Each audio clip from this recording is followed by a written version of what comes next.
Live in 5, 4, 3, 2, 1, and we're live! Hello all, welcome back to the INVICTUS stream! My name as always is Mr. Harlan Guthrie, and I am here with my very beautiful friend, Mr. Justin Thomas James. Hello! The wonderfully exquisite Miss Jo Fallak. Hello all. And the one and only Mr. Chris Viseau. Hello. How's everybody doing tonight? Great. Don't all speak at once. You're going to start talking over each other. Ladies and gentlemen, welcome back to the INVICTUS stream. I am so excited to be here tonight. We have a brand new one-shot for you. It is going to be a bam bam boozle. That's like a trick, isn't it, though? I guess so. So it's not going to be a bamboozle. That's not the right word. It's just going to be really exciting, and I wanted to get bam in there somehow. It is, of course, going to be an 18-plus show. If you are not comfortable with no-no words such as pee-pee, poo-poo, caca. What's another no-no word, Justin? Whoa! That is a no-no word. Sorry. It's pretty much the worst that you can ever say. So we're not going to repeat that again. No, sorry. I couldn't if I tried. So if you don't like words like that, you don't have to watch, but you make sure to like the video before you close us down. Don't you dare shut that little X in the top corner of the screen before saying goodbye, and say that by giving us a thumbs up. Isn't that right, Chris? Chris knows what's up. He's giving us thumbs up. They can't see you anymore, bud. Not unless you say something. Oh, because you gotta talk in order. You can't just. All right. Yeah, people want to hear your sultry voice. They've missed it very much. Sorry, I'll get closer. Ooh, That's nice. That's very nice. That got me really excited. Just A little shiver. Just a little shiver up my dick. But that's right, 18-plus show. So if you don't like it, that's totally fine. But make sure you like the video and subscribe. Also, follow us on Twitter. We are at the INVICTUS stream. Sorry, at INVICTUS stream. You can follow us on Instagram at the INVICTUS stream, and you can join the Facebook group. The Facebook group is currently sitting at 994 members. We are this close away. We are this close away to a full grand, and Langdon has really twisted our arm to do something really special for it, and I think we will comply with that. What it's going to be, I don't know yet.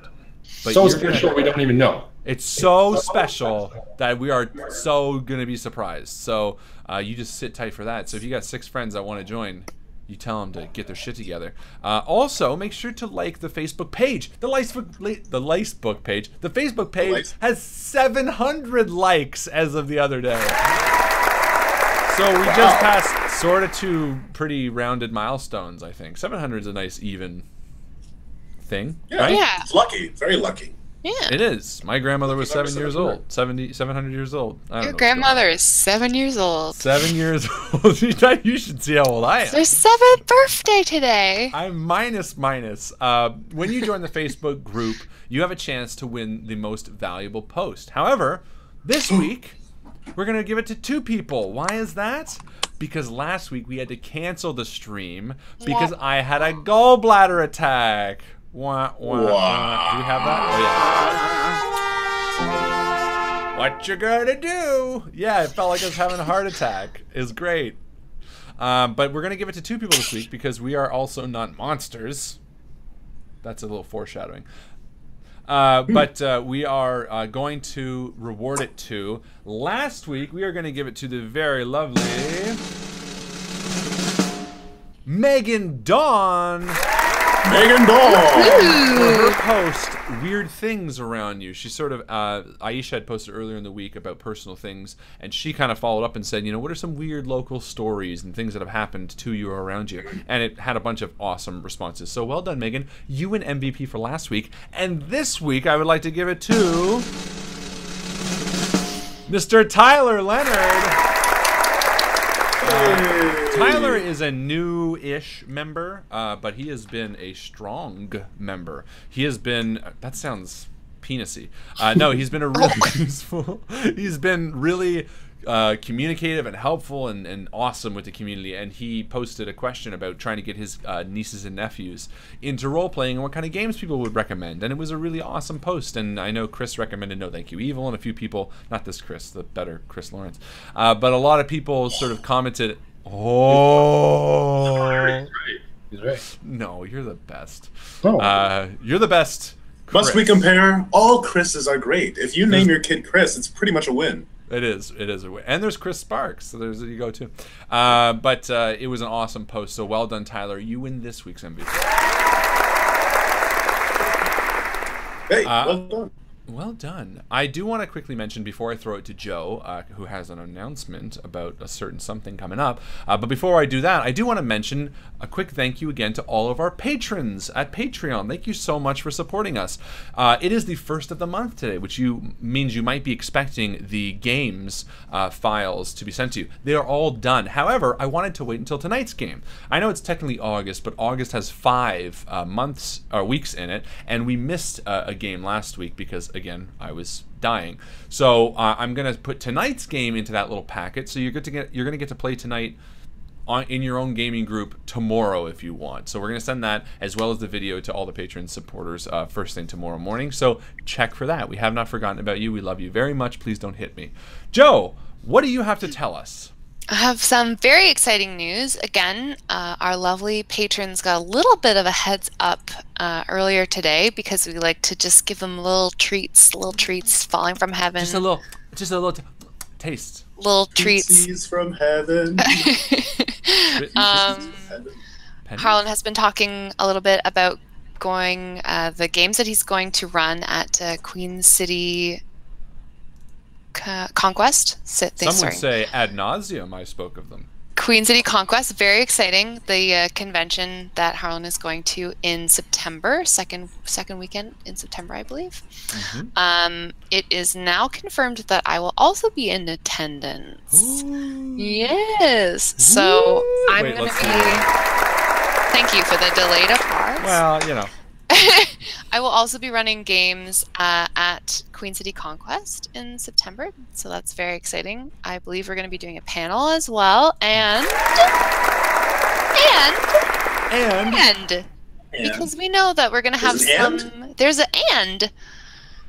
because we know that there's going to be some broodlings in attendance. I decided that one of the games I'm going to be running is a Chapters of the Undefeated game. Yeah! So, if you like the opportunity to play as your member, as your agent of the Undefeated in an official Invictus Chapters game, Harlan is going to be at the table playing as Graham. So you can join us for that. That's going to be happening, I believe, Saturday afternoon. And Harlan and I have arranged our gaming schedule so that even if you're playing everything that he's running, you can still sit at the table with us. Harlan did that because he knows that everyone would go to Joe's game. I know. I realized I would have screwed myself over if they're like, wait, Joe's running a game this time? Sorry, Harlan, I'm like... He's like sitting at a table with all of his Call of Cthulhu props out and like the letters that he soaked in tea, and there's just nobody there. I do that. I do all of that. That's right. So that is so exciting. If you want to play your Chapters of the Undefeated character that you have made to go along with our campaign and sit down with me and play with me as Graham, join the game that's happening Saturday afternoon because I'm going to be playing right alongside you. I have a question. Question for you, Harlan. Will I have you an answer. Costume? You know what's so funny? I was going to talk to you about this today because I was, yeah. I think you should be, right? I think everyone should come in their costume. Why the fuck not? I am so going to be in costume. Woohoo! I am there. It's going to be dressed up. Now, the problem is, because the people at home don't see this, but whenever I play Graham, I'm always bottomless because it's only the top half. Well, that's what Graham wears. That's what Graham wears. He's sort of like Donald Duck like that. He just walks around with his ass. So it adds a lot of rewatch value if you notice. Yes. I'm going to keep true to that, and I'm going to show up complete. It's not with underwear. I'm talking about just full. No, that's not true. Socks are on. But anyway, it's gonna work. Sitting down next to me, fully bottomless. You get GM Joe and you get PC Harlan. Not politically correct because I'm going to be bottoming it. But we're going to be playing together Saturday afternoon. Do not miss it. That game is going to fill up fucking fast. So the minute it's up... I will be posting the link first in the patron-only account on the Patreon, and then I'm going to put it on the Facebook group after that. That's right. So if you want, and that's sort of the theme of all this stuff. We're not doing it to be mean. It's just that the patrons are people who are giving us money to do this, and we want to let you guys know that it means a lot to us. So yeah, you're going to get information first. You're going to get trailers first. You're going to get links to games to meet us first, because it's our way of saying, yo, we love you. Thank you so much. So freaking cool. And that whole weekend's going to be a blast. We're going to be meeting up with you guys. We're going to be letting you buy us drinks. Oh, we're going to have a pub night on the Saturday evening after Harlan's last game. Everyone's all going to the pub. I'm going to post the details shortly in the Facebook group. If you are in town and you're not going to the con, you're welcome to come and join us. But that's going to be a lot of fun as well. Saturday's going to be so fucking dope. It's going to be like GM Joe, PC Harlan, GM Harlan, PC 9 Joe. 9 hours of gaming. 9 hours of gaming with the Invictus crew as GMs and PCs, and then after it, we're all going to go out and get smashed, and my gallbladder's going to explode. Yeah. Don't let Harlan eat too many chicken wings. I beg of you. Just do it. Let's do it. Don't tell her. Let's do it. Anyway, that is the big announcement. That is the big news. I am really ready for tonight. Do you want to give just a taste of what system we're doing, or you want to just go into the game, Joe? What are you thinking? We're going to be running a game kind of with a modified Powered by the Apocalypse engine. So I think that's the first for the stream, and we're going to fucking try to do it justice. No, we are going to do it justice because we are with Dr. Justin Justice. He wasn't paying attention. Hello. Welcome to the Invictus stream. Boobies. Are we on? Is this thing on? Where are we? Where are we? Okay.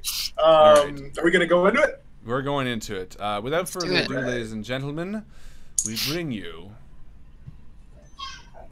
Ruination.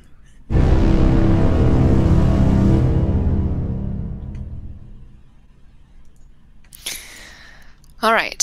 So our story opens on an opulent casino. We see the outside of the casino first, and this is a little bit in the future from the current day. So I'm thinking bigger, better light shows, maybe some like holograms, dancing ladies with feathers on their heads, like hologram form outside of the main staircase, a big fountain. The camera moves up the front steps. It's just floating, hovering, moving through this crowd, through a raucous bachelorette party, past hundreds of gaudy slot machines and the attendant sad pensioners. There are forests of fountains, glittering dancers, and the camera moves on through past the slot machines to a back room. This back room is filled with the serious gamblers, people who are investing their life fortunes into the tables. There's roulette wheels spinning. You can hear the sound clack, clack, clack. People walking on carpets in high heels, delivering drinks. We see mountains of poker chips being pushed back and forth across a table, and the back of a woman's head. We see an almost current day Sarah Deacon. She is sitting behind a fortress of chips. The dealer begins to deftly slide cards to each of the players at the table with her. What does Sarah look like? Sarah is maybe early 30s, maybe late 20s. She has dark, almost black hair, and that's sort of a bob. And she has sharp features and almost no chin. She's sort of mousy and small, only about 5, maybe 5'2", and she sits in sort of a big baggy coat and sort of looks at everyone around her with sort of a corrosive gaze almost, and yet she's not looking at their cards. She's looking at their faces, and as she sort of runs her eyes through the crowd, barely looking at her own hand, she sort of stops on one man and really squints her eyes. The And then man you're smiles. looking at has got a tuxedo on. It's clear that he is no stranger to the back room of this particular casino, and yet like a drip of sweat is beating its way down his face. The pile of chips in front of him is significantly smaller than yours. And she sort of smiles as she after pausing on him for a second, almost as if she's just reading his face. She smiles and looks down at her hand. All in? The dealer raises kind of an eyebrow, and the woman next to you does that move that poker players do where the cards are still on the table and they just like lift up the very bare corners of their cards.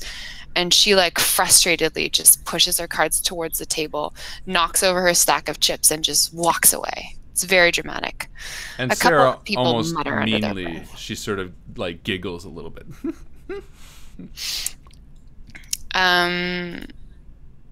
So the poker game continues. You do end up winning the hand from people. Your pile continues to accumulate.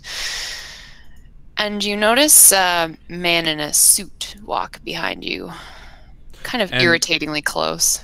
Yeah, and as he does, I kind of get a chill over me, and I kind of pull again my baggy. It's sort of like it's a black leather jacket that's really well worn that I use for my motorbike, and I sort of pull it up over me, and I'm really slumped down, and I sort of give him sort of the cold shoulder, and I stare at him again for a second, searching his face, and an eyebrow from him is sort of raised as we lock eyes for a moment, and I turn back to my hand.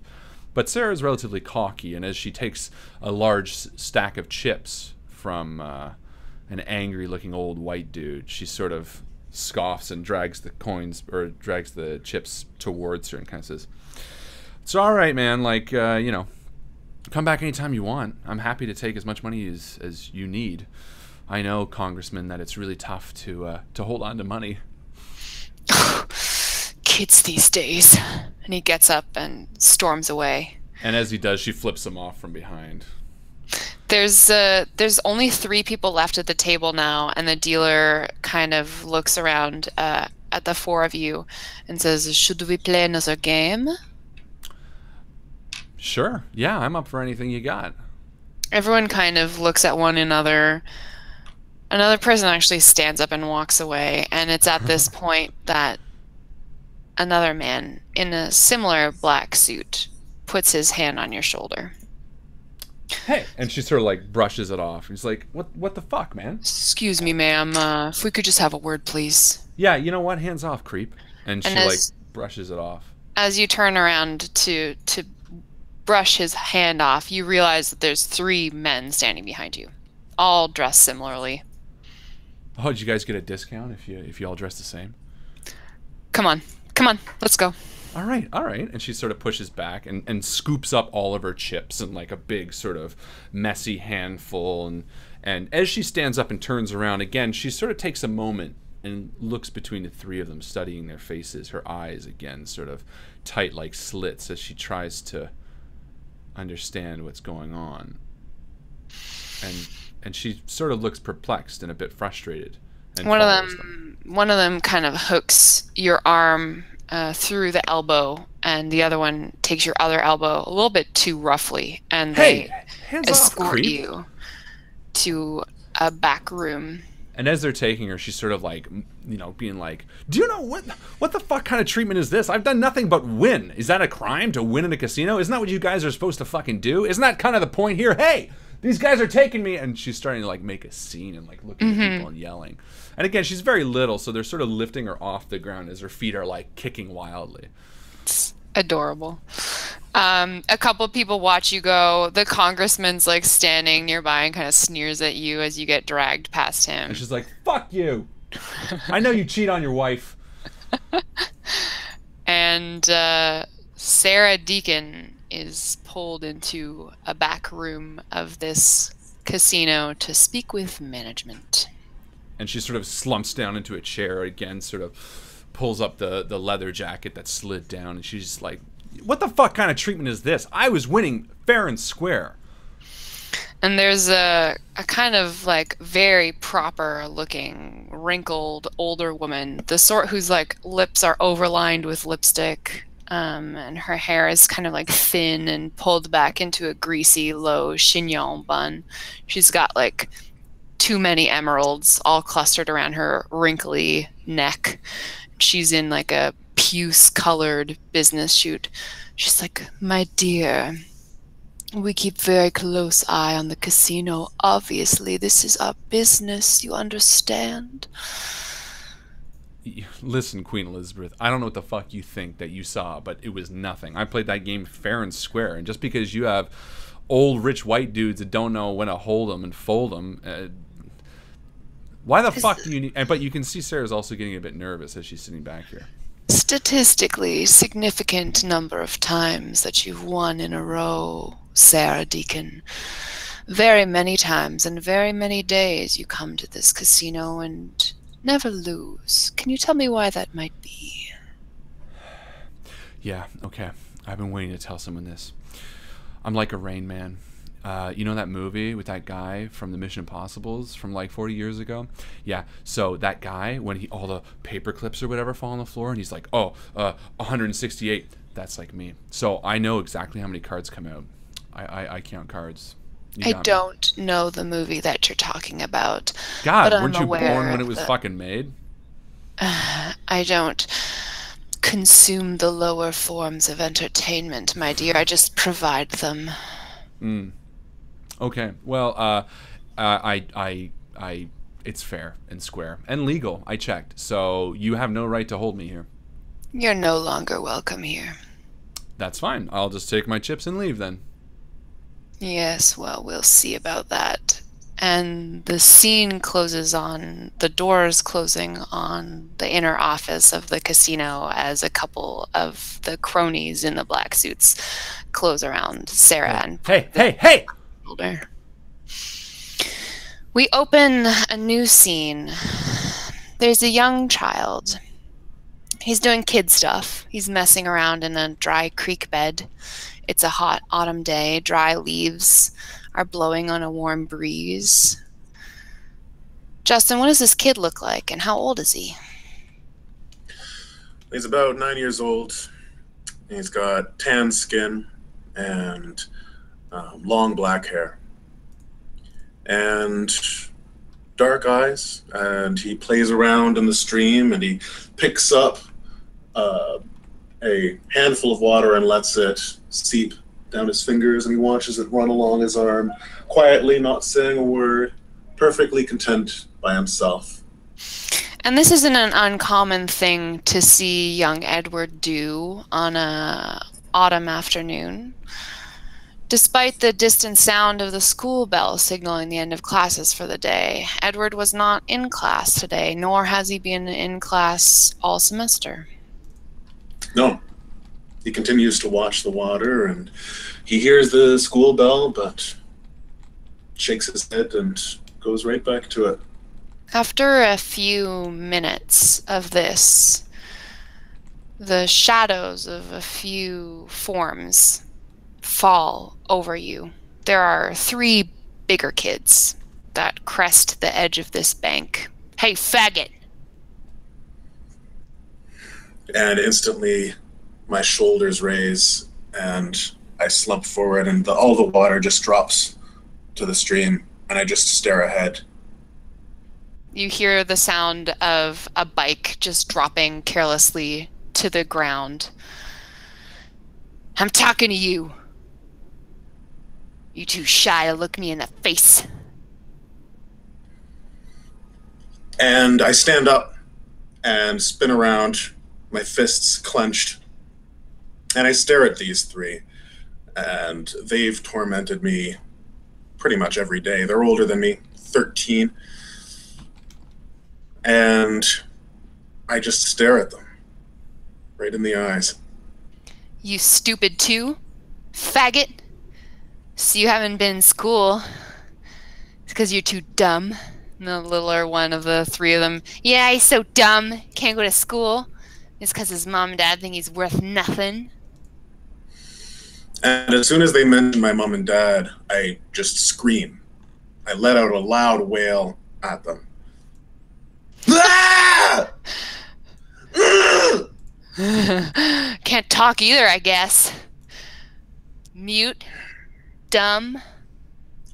Bag. Just go away. Go away. They all start laughing. One of them stoops down and picks up a river stone, flat, small, throws it at you, and it hits you in the chest. It does nothing but wounds your pride. And instead of trying to force it, I deflate again and turn around and begin walking through the stream. As you walk, you hear more jeers, threats, teases. One of them picks up the bike that you heard fall, and they're following you. They're walking along the stream bed, hurling insults at you, and ahead of you as you endure this torment that you have endured so many mornings and afternoons and after school and under a teacher's gaze, you see the cool shade of the woods that you have come to love over the past few years that you've been living outside of this village. And it seems to call to you. I just want to be away. I can't stand being here anymore. And as much as I've toyed with the idea of leaving, now it feels like I have no choice. They're just going to continue to torment me day after day. And I could make it. I could make it in the woods. I've learned so much in my outdoors classes that, and from my uncle, I'd be able to survive in the wilderness by my own. And it's at that point that I feel the crack of another stone on the back of my head. And I splash down onto all fours, and I'm seeing stars as my head is spinning, and I can just barely make out the sound of laughter behind me, and more splashing as they're getting closer. And everything kind of goes dark. I remember turning around and seeing them, and the expression of their faces changing from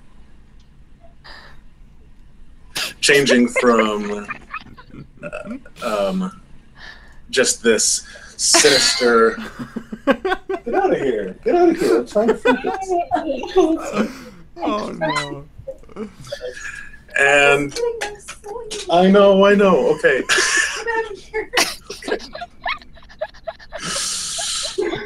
And back to it. You're hit in the back of the head. I'm hit in the back of the head. Fall to the ground. Around. I remember their faces transform from a look of excitement and glee to utter shock. And I blink, and the water level is rising and rising. And they begin trying to swim backwards. And they get to the shore as just water just engulfs them. And I blink again, and the water level is back to normal, and they're on the shore. And they all stand and begin beelining it back to town, shouting things like, "Freak! Freak! We're gonna get you! We're gonna kill you, you freak!" It's a terrifying moment for you, but somehow it feels right. And you decide after that maybe you shouldn't go home right away. You don't know if they're going to go tell your parents. You don't know if they're going to go tell some teachers who are going to go tell your parents. Or maybe they're just going to be waiting for you somewhere. So you decide to head into the woods for a few hours at least, just until maybe it starts getting a little bit dark. You spend a fairly pleasant afternoon trying to forget everything that just occurred. The trauma that was hurled your way. Wandering around, doing 9-year-old kid stuff. And then on the horizon, you see a curl of dark smoke rising from the woods around the settlement. You smell odd char or scent. Something feels wrong. And I stop and think as I'm pushing myself forward. I didn't realize, but I didn't really have an intention to return.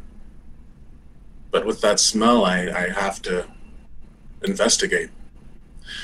So I turn around and push myself through the trees, the shortcut, the way I know, where I don't have to go through the stream. And I make my way back to the village. You do, and as you do, you hear a sound that puts the hair on the back of your neck just standing up. You hear the sound of sirens. This doesn't happen in the town where you live. As you round the corner of the street towards your house, there is a fire truck there. And I run towards it, and go to one of the firefighters and say, "Hey, what's going on?" And before I can even get to him, what do I see? Well, it's your house. The blackened timbers crumbling under the weight of this burnt dwelling. The fire truck is futile at this point. There's broken glass everywhere. Your parents are nowhere to be seen. Oh, kid. It's just an accident, I guess. Are you okay? Is this your place? It was. Oh, kid, I'm so sorry. The police are on their way in a little bit. You just stay put. You stay right here, buddy. And before he can even finish, I round on my heels and I run straight into the forest. It's dark now. We hear the sound of an alarm. It's not like the fire truck. It's different. It slowly resolves through sleepy head of an older boy. It's time to start your day. And it's about 17-year-old boy doing the way that 17-year-old boys maybe don't want to get out of bed when it's time to get out of bed. It's pre-dawn. There is no light coming through the window. Smell of coffee is wafting from the kitchen. And Yager, as you lay in your bed, the dark room starts to feel close around you. Fear starts to grip me, and I'm in that place where you want to run but you can't. I just felt I feel completely trapped. Can't breathe. I can't breathe. I roll out of bed and I open the window and stick my head out as quickly as I can. And your face is buffeted by a cool morning wind. You smell the town, the countryside that you've always been used to. You smell the flowers in the back garden are blooming. It's your house. It's your room. I can't believe in my own bedroom this is happening, and I have to go down to work today. And I bend down and I smell a shirt. It smells a little sweaty, but I look around and see that there's nothing else clean. So I put it on and I put my arm through, and then I put my other arm through and I rip the armpit, realizing I'm a lot bigger than I have been from working in the mine. I actually put on a lot of muscle and a lot thicker than I was a few months ago. And the coffee beckons to me and I stretch and pull my jeans on and I go down the stairs. You hear your father working around in the kitchen before you see him. The sound of cutlery clinking together. He's making both of your lunches, as he has always done since you were very small. He's got a cup of coffee poured already for you on the counter. How much headway do you think we're going to make today, Dad? Morning to you too, son. Well, depends, I guess, as it always does on that idiot foreman. He seems to think that we're going to have this done by the fall, but I don't even know.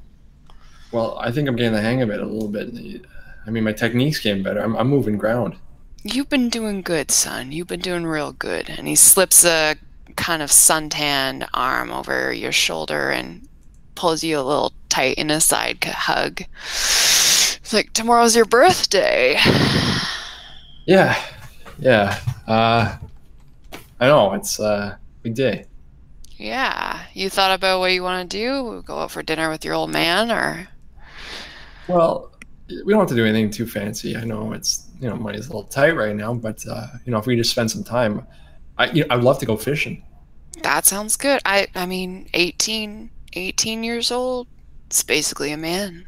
You're already doing a man's job, mind you. Right. 18, basically a man. Yeah. Basically a man. And he kind of like knocks you over a little bit with his elbow, spills a little bit of your coffee, and the two of you spend kind of like your routine, The two of you have your own little jobs as you get ready to go. You climb into your pickup truck together, loaded down with your personal gear, lunches. He pulls out of the long laneway that you share, your farmhouse, into the dark morning. And as he's driving to the job site, he's kind of like, maybe it's time for me to get a new truck, This could be yours. What do you think about that for a birthday present? Looking out at the few stars that are still out in the early morning. You serious, Dad? Well, I've got something set away, and this is just a piece of junk anyway. Thought you might like to, tinker around on it. And I put my hands on the dash and say, "This is not a piece of junk, Dad. This is the Chevy. I will take this for sure." All right, son. Well, don't get too excited now. I still have to look into the financing, but we'll talk about it tomorrow. How'd you say? Sounds great. So we cut to the mines. It is hot down there. It's dark. It's loud. Workers kind of have to shuffle past each other in these enclosed spaces, bumping each other. The mining company works with explosives, blowing up tons of rock and then carting it all out to the surface. So Yager's dad helps with the former explosions and whatnot, Yager with the latter. So you've gotten pretty proficient with a shovel and pickaxe and wheelbarrow and minecart. You clear the blast zone one time out of several throughout the day. Everyone plugs their ears or just ignores the explosion. But this time, Yager, it sounds different. The crack and boom of the dynamite, followed by a bass shuddering groan that reverberates throughout the rock, and through every chest cavity, chunks of rock start to crumble from the ceiling. Yager sees this, and he sees his dad, and the look of fear in his dad's eyes is what scares him more than anything. He's seen this man do some amazing things, saving hundreds of people in a collapse not a couple months ago, and now looking in fear in his dad's eyes and realizing he's a good 50 yards away from me. Your headlamp illuminates his face, and he yours, and he goes, "Yager, run!"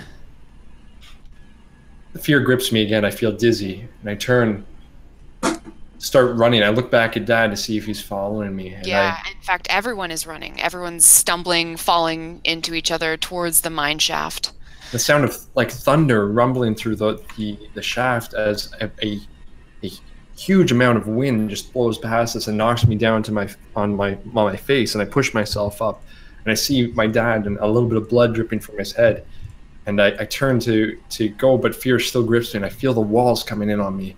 And I keep moving. I keep running. It is a matter of seconds before the earth consumes the mine. And yet, you feel a breeze still on your face. You feel warm sunshine. You open your eyes, and you see the limbs of a pine tree. You see a vast blue sky. I know this pine tree. This is the spot me and Dad go to eat lunch every day. What's happening? I turn around and I see people running towards the mine, men screaming, people yelling, throwing their hats down and running as fast as they can. I'm out of the mine. You're covered in like a film of grime. Your head is still bleeding. I start running as fast as I can, the direction everyone else is running towards the mine. And just one thought is going through my head. My dad's still in there.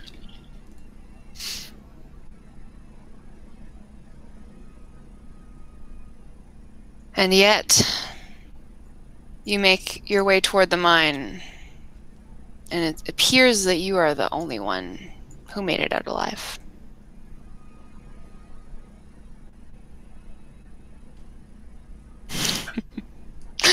And credits. It starts with a dream, a commitment to making the world a better place, a vision of the future for the betterment of all, the willingness to do whatever it takes, the ability and drive to make the changes to better the world of tomorrow, today. This is Civicorps.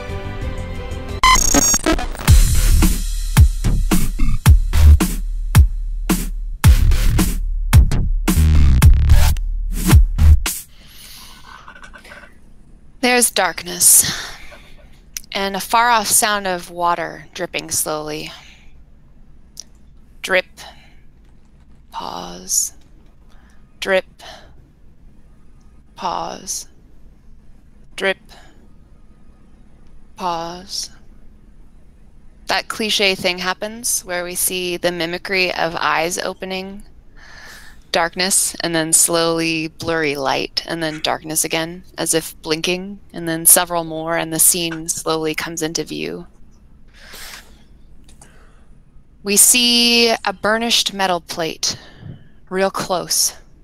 We see the finely woven strands of a good cotton sheet.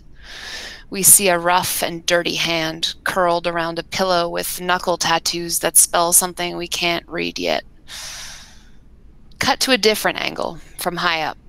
Looks like a security camera, maybe? Really high res, but in the corner of the room. We see the form of a half-naked man, lying defenseless on a cot in this metallic room. Justin, now that it's maybe 25 years later? 20 years later? What do you look like?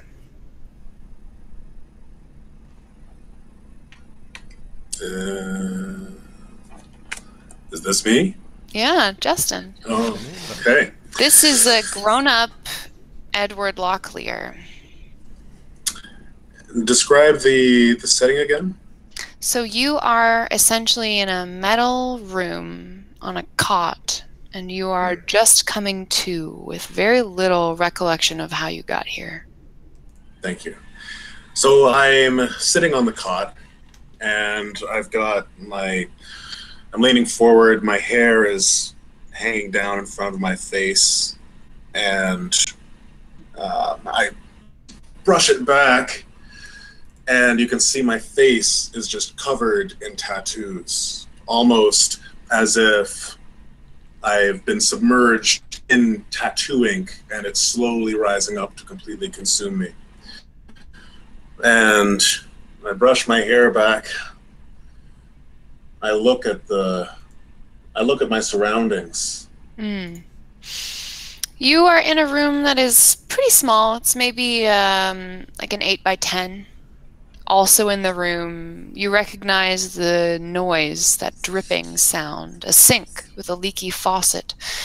There's also a bucket, a mirror that you presume is 2 ways, the camera that's probably watching you at this very moment, a door with a window. How long have I been here? Oh, you're just waking up. First time.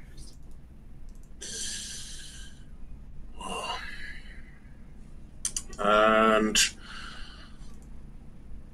I don't think much of it. My head's a little groggy. Might have done something new last night. Might have experimented with a drug that didn't mix well with me. Maybe I got thrown into the tank again. And, Maybe, but this is different than the jail cells that you've been in before. It takes you a few minutes to realize, but you have no cellmates. There's no prison sounds, no guards walking by. And this is no regular jail door. The burnished metal seems expensive. The rivets are countersunk. I stand up and I move to the door. I bang on it. Hey! I'm hungry! You see just a brief flash of movement, a quarter of a man's face just look at you and shake his head, and then moves away from the window. Hey, where the hell am I? No response. Well, come on. You gonna talk to me? This the drunk tank or what?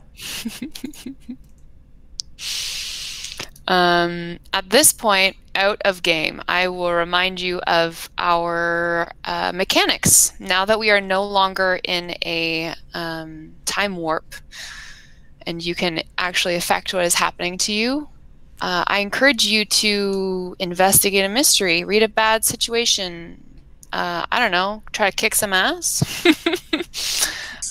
Or you can just do nothing, and we can keep storytelling. But if you want to do something difficult, that is how you will achieve your goals.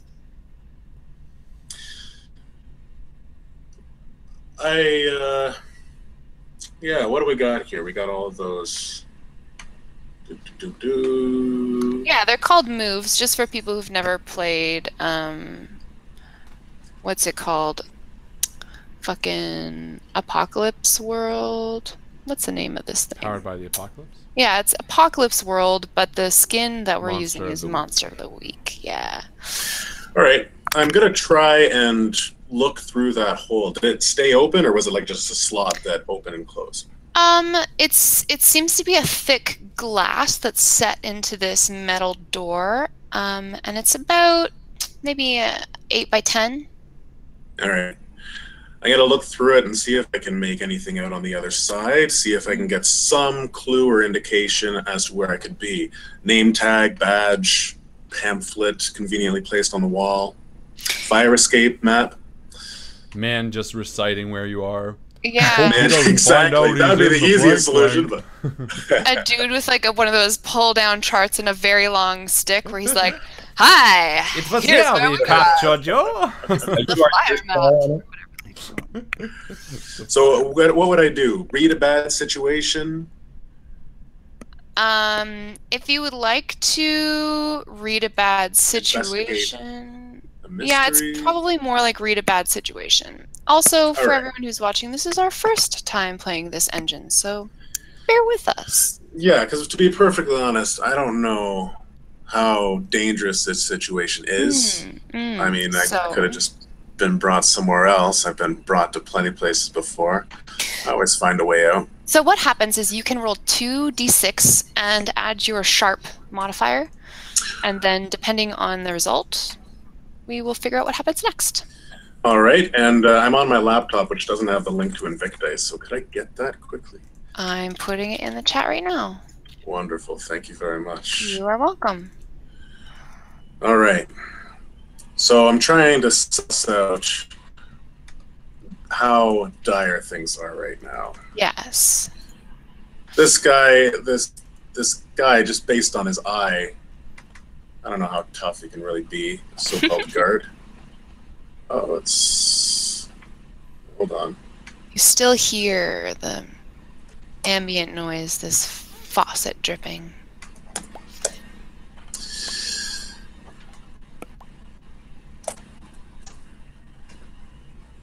All right, here we go. So I'm rolling 2d6s. Yes, please. And you add your my sharp. Mm-hmm.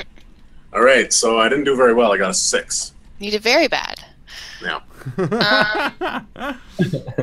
So when we are playing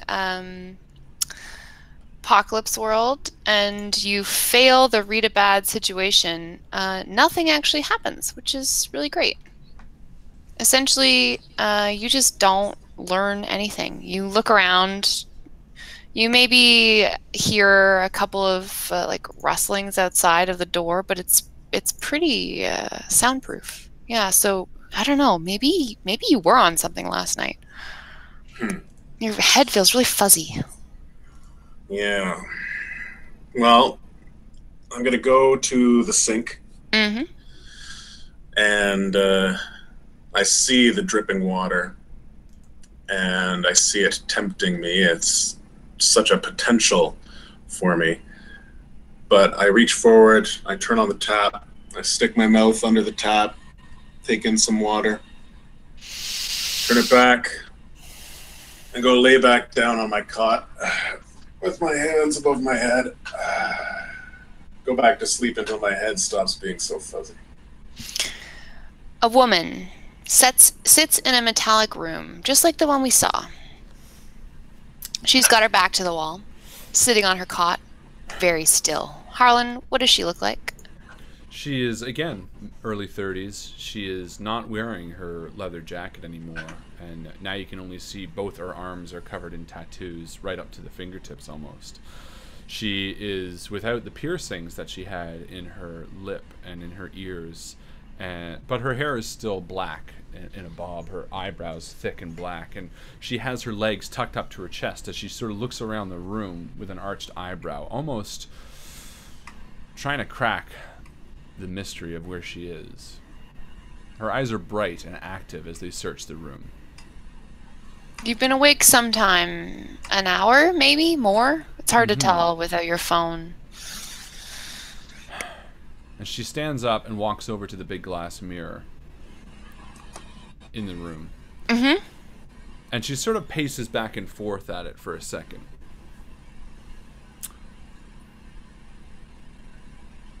And she can't quite see anyone behind it, but I'm going to try to give a weird roll.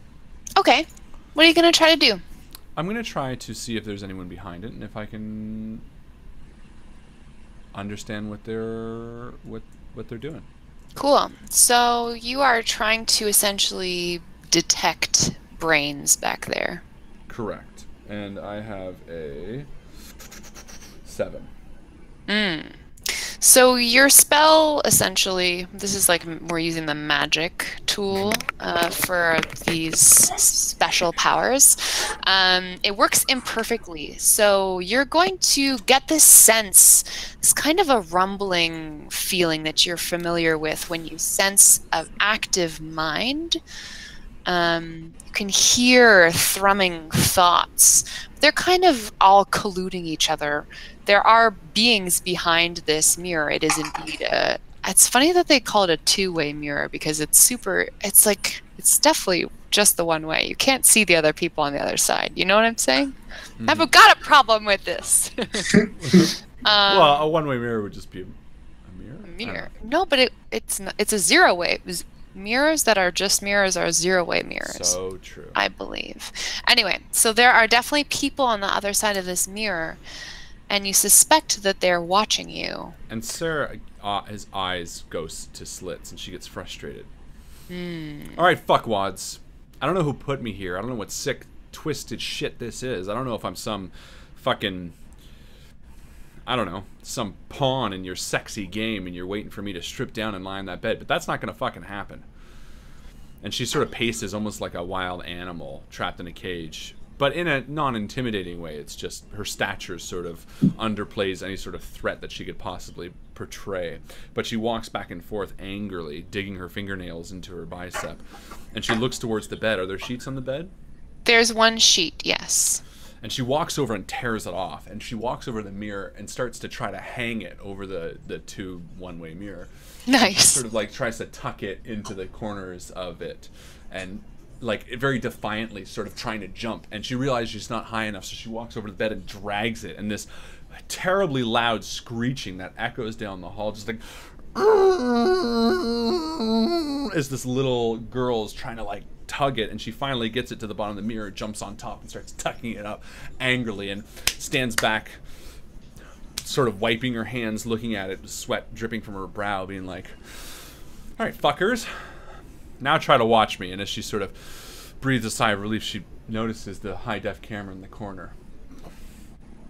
As you turn away from your work that you were proud of initially and now realize is absolutely useless, you realize there's someone else in the room with you. And she sort of just freezes for a moment. I saw you. He's a disappointingly mundane-looking man in a white lab coat standing directly in front of the door, which you presume has opened and closed and him entered during your frenzy. He's got a duffel bag and a clipboard, and he's wearing a device on his head. Some metal cap with dozens of short green wires protruding from its surface. And like sort of out of breath with her hands on her hips, she's kind of like, "So, are you a serial killer or what?" Hello, Sarah. No, I'm not a serial killer. Just here to learn about you and your situation. If you please. Just want to make your acquaintance. I'm Michael. He hands you his hand to shake. And she just looks at it and looks back up to him. Okay, so good, very good. Good way to start this interaction. Super good. Listen, I don't care who you are, Michael. I don't want to be here, and I have autonomy, and I'm not allowed to. You can't do whatever the fuck you think you're going to do to me, and I can walk right out that door if I want to, and even if you don't know who you're fucking dealing with. You have no idea who I know. You have no idea what I am capable of, so you best back the fuck away. And as she's standing there with her finger pointed, the sheet just sort of falls out from where she pinned it.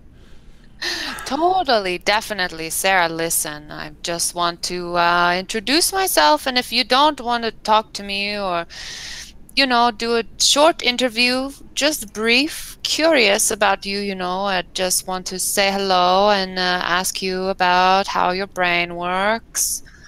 Maybe we could do it another time. Maybe next week we'll leave you here for a week, if that's okay with you. You don't have any plans, no? You're going to keep me here for a week? Or I'd be just as long as it takes for you to start talking to us, of course. And it sort of washes over Sarah, and she looks towards the mirror again. And my passive ability, not actively trying to do what I was trying to do, but I can sense emotions, and I can feel them coming from behind the mirror. But when I turn towards him, can I feel anything coming from him? He's irritated. Okay. All right.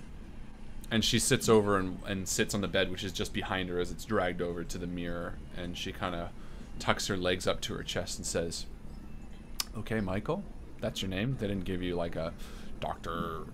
Murder face? You just go by your first name? Is that what you guys do here? That's professional?" Oh, you can call me Dr. Michael if you like. So your name is Michael Dr. Michael? Or are you just using the first name doctor thing? Just trying to maintain an air of professional confidentiality. It's a combination of problems here, so... Okay, moving right along with you, Sarah. Okay, so... As you can probably tell... I'm wearing a cool hat. Do you see this hat? It's awesome. Where can I get one? Well, you can't have one because it is a very important hat for me and for my protection. You see, we know that you have specific capabilities. What do you mean? In fact, I would like to take it back. You can't tell that he's irritated because he's wearing his special hat. Yeah, that was my hope. That's why. Sorry. No. I figured. No. That's totally good. So yeah, I can't read anything from this guy, and immediately I sort of feel like I kind of know, and I'm gonna investigate a mystery. Please do. Absolutely, and I will be rolling a 6 total. So 6 total. So nope, does not succeed. Yeah. Oh. Well, you know, so this is the thing, Sarah. We have invented this helmet, and it seems to be super effective. So essentially, I just want an opportunity to have you prove that you are actually telepathic, as we know you to be. And then we will be able to let you go, if that's okay. You're saying that if I can prove that I'm telepathic, you're gonna let me go. Oh, absolutely. Okay, take off your hat. Wonderful. So, here's the... How do I begin? Non-scientists, you understand. Terrific, just do not understand the workings of this. It's called an experiment. So what I'm going to do is have this bag is full of random objects, and you can't see them, but I can see them. And I'm going to look at them, and you will tell me what they are. First, we tried with the hat on. It's called a control. And he, like, opens the bag and looks in the bag. And then he goes, "What is it?" Oh, why? It's a banana and a wooden house and a dildo and your mom's wedding ring and your mom getting fucked by the mailman. He kind of blushes. He's like, "Nope, none of those things." No, your mom's Okay. not in there getting fucked by the mailman? It's surprising to me as well. And then he takes off his helmet. And I'm immediately going to try to read his mind. Okay. So, I will use my weird power. It's just a weird roll, right? Yes. Perfect. So you roll plus weird, unless that's like your special power or whatever. Oh, you know what? Yeah, I'm going to use my ability to give him a headache and distract him instead. Mind you, I don't think it will succeed either way. So that's 7 again. Man. That's a mixed success. So Okay. I will say that you can see or you can hear what he's thinking about the different objects in the bag that he's looking at, but he doesn't get a headache. Okay. So, Sarah, now this helmet is off, as you see, and I'm looking in the duffel bag. What am I looking at, Sarah? And Sarah debates for a moment. She can clearly see what's in it. Well, looks like we got a Rubik's Cube, 4 oranges, a kaleidoscope in today's newspaper, May 19th, 2036. Oh, and... Oh, your mom. Oh, wait, there's something happening. She's getting fucked by the mailman.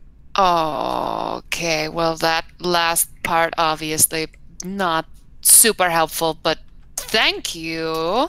He puts his hat right back on, his little helmet with the green little wires sticking out. Really appreciate all of your assistance with this, Sarah. And she stands up and sort of, like, brushes, nothing off her clothes. Says, "Yeah, no problem," and starts walking towards the door. So we'll be in touch, for sure. No, hold on. You said that if I answer your stupid questions, that you let me go. Yeah, it's gonna be a complicated release process back into the wild, as it were.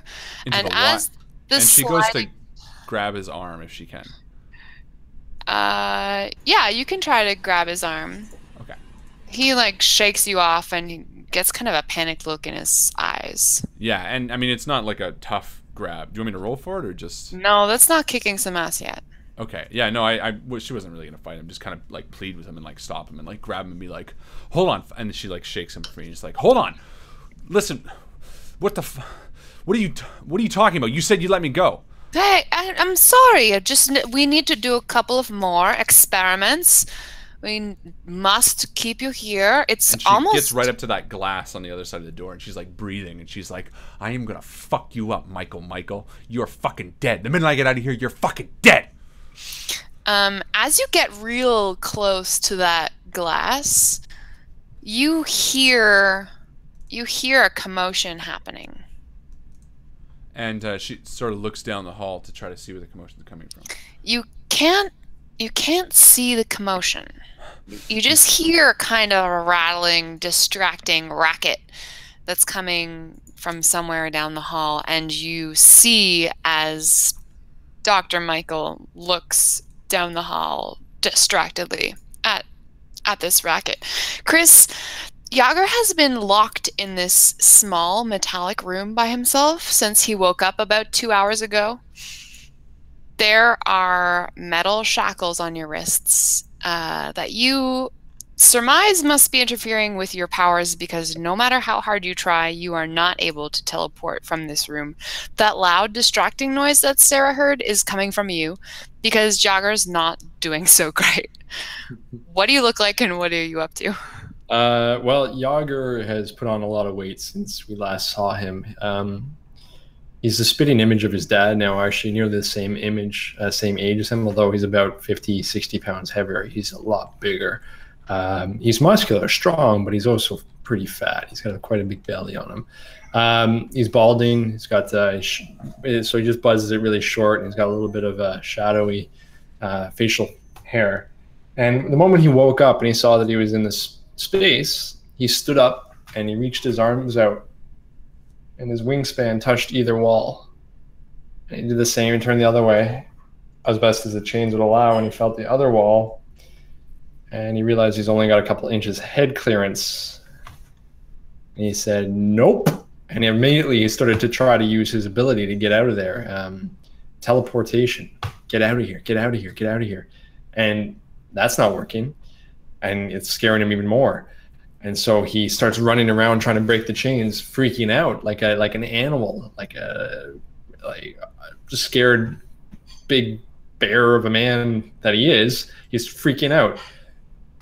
He realizes there's nothing he can do, and so he holds his breath, because that's, you know, what happens when he's like this. And he starts holding his breath, and he sits down and calms down a little bit, and still holding his breath, he kind of starts to relax.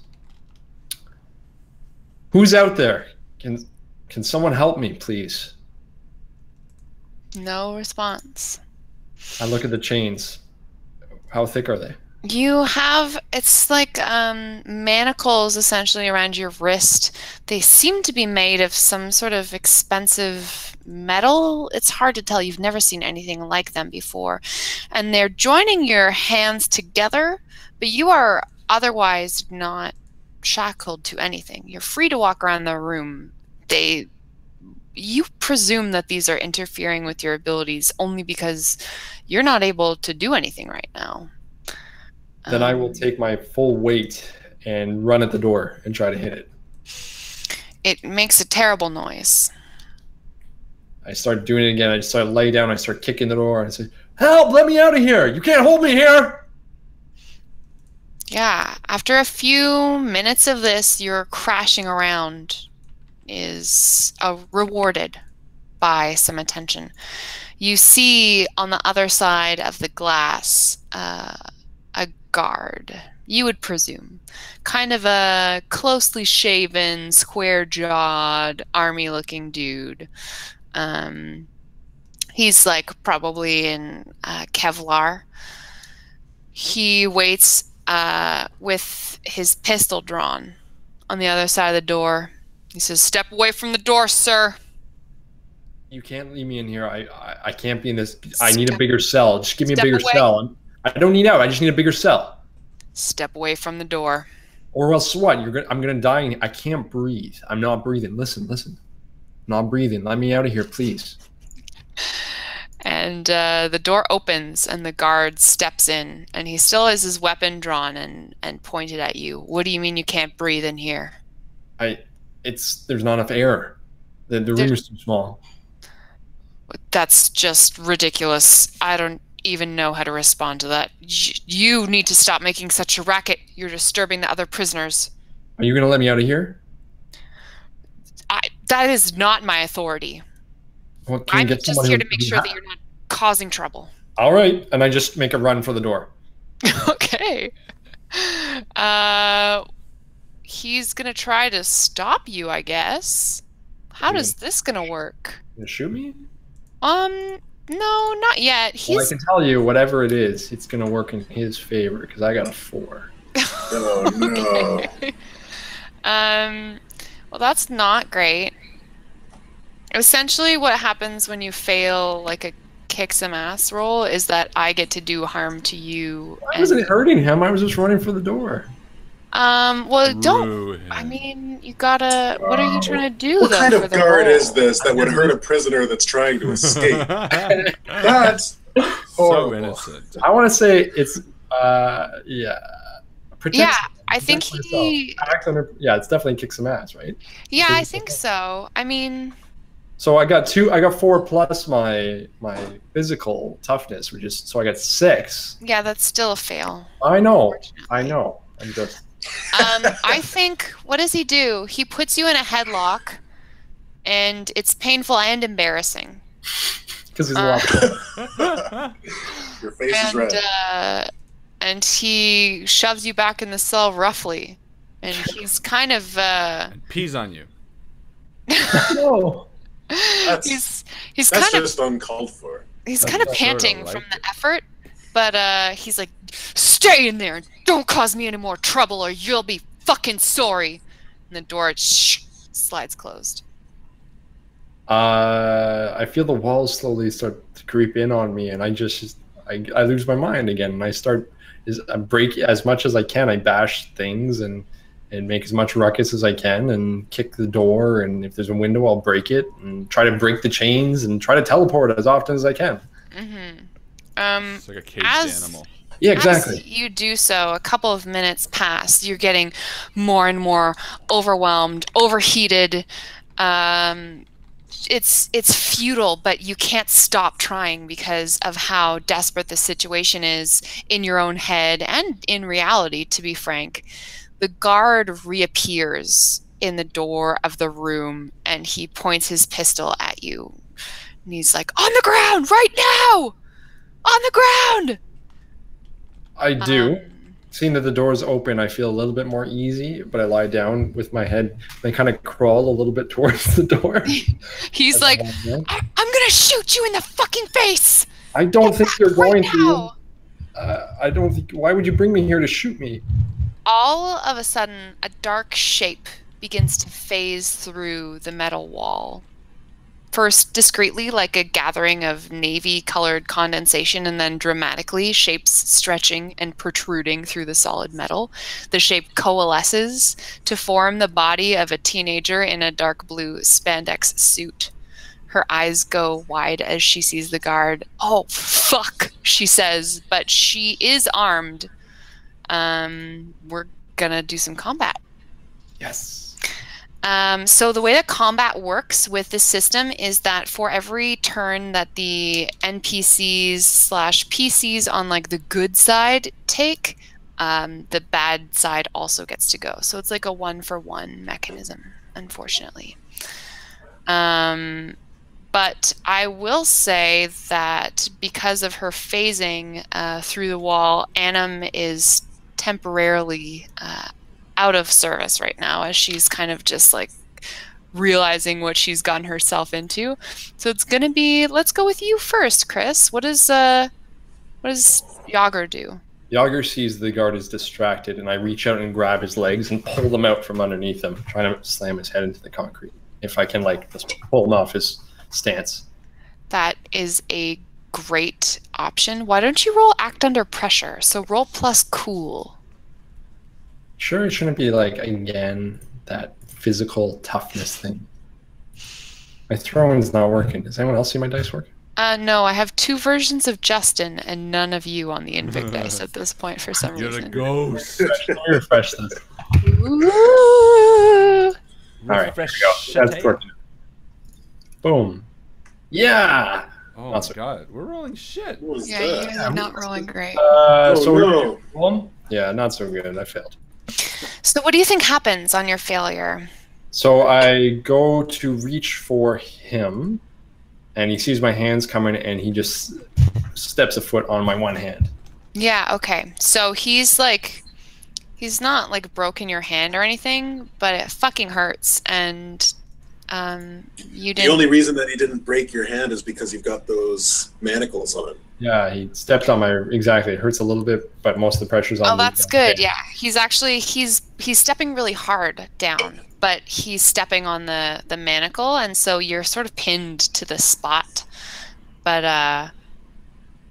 it's like it's not hurting you. No.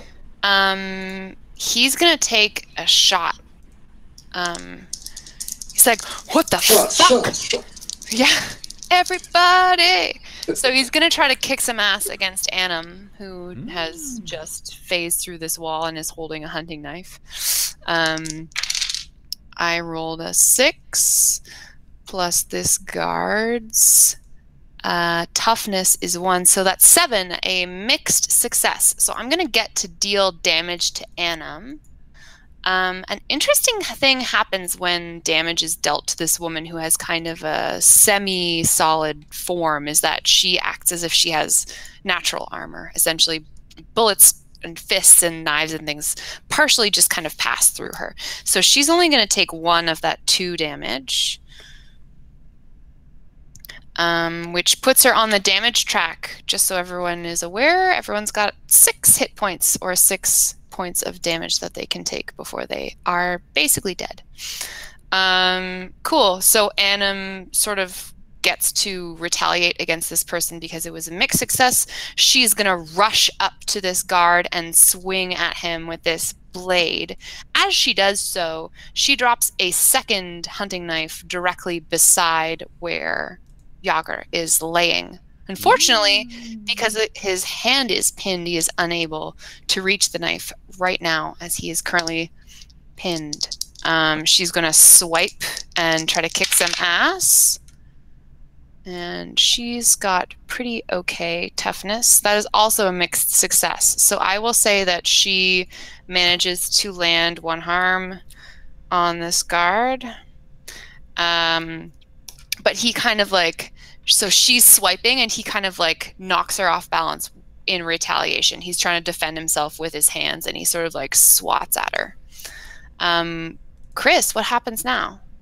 Seeing that she dropped the knife, I reach for it, but I can't quite get it. So instead, I decide to help her. Okay, how are you going to do that? So are they kind of hand to hand now? Yeah, they're definitely hand to hand. Okay, so I'll just grab his as much of his pant leg as I can and just try to tug on his pants down. Awesome. So you're going to roll to help out? Yeah. Cool. For pants. Literally. Roll for pantsing. Cool. Roll for pantsing. And 7 total. Okay. Again, it's a mixed success. So I will say that you... Wearing a belt, damn it. You managed to do what you came here to do. What does that do? Help out. On a 7 to 9, your help grants her +1, but you also expose yourself to trouble or danger. Which makes sense, but I'm on the ground. Yeah. Maybe he'll point his gun towards me. I think, you know what? I think you managed to like pull your hand out from underneath him in order to get your hand up and around his pants, and you managed to pants him.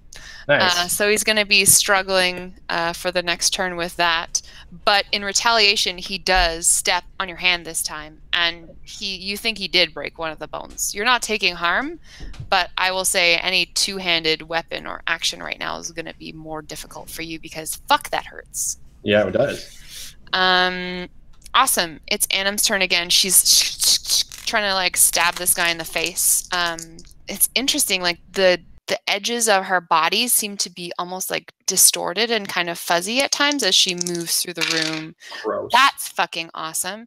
She rolled a 10 plus her toughness of 1 means she gets an extreme success. So as I kick some ass and I get a 11, I get to choose 1 extra effect. So I'm going to inflict terrible harm on him, which means extra damage. The guard's like, she opened this bleeding gash on his face, and he steps back, and he removes his foot from... Oh, no, wait, fuck, because you gave me 1 extra on my next move, so that is an advanced harm. I completely hold the advantage. Chris, that means you also get +1 on whatever you roll next. Wow. Yes. So he's going to try to shoot his gun at her in retaliation. And he misses her straight up. So he's actually, I think, going to fall down at this point because of his terrible miss and the fact that his pants are around his ankles. So boom, he takes a seat directly in front of you. His face is bleeding. He's firing wildly in the room. And you have +1 on your next roll. What happens? So now that he's on his butt and off my hand, I grab the knife and I hold it towards his parts. Mm-hmm. I say, "Will you let me out now?" He's, interesting. Why don't you try to manipulate someone? Roll plus charm for me. Oh, I'm so not charming. Okay, let's try this. Come on. Okay, so 5. And my charm is -1, so 4 plus 1 is 5. Okay. He starts laughing at you, and he's like, "You'll never escape the facility." Now, talking, is that a free action or no? Yeah, sure it is. Then I guess I'll stab a little bit. Okay. So let me try a little kick some ass there. Let's do it. So 10. Nice. Plus my kicking ass toughness, which is 2, so it gives me 12. Amazing. Again, so this is your advanced pass. So you can pick an enhanced effect. Completely hold the advantage. All hunters involved in the fight get +1. Maybe you suffer no harm from his next attack at you. You can inflict double the normal harm. For a knife, it's harm 2.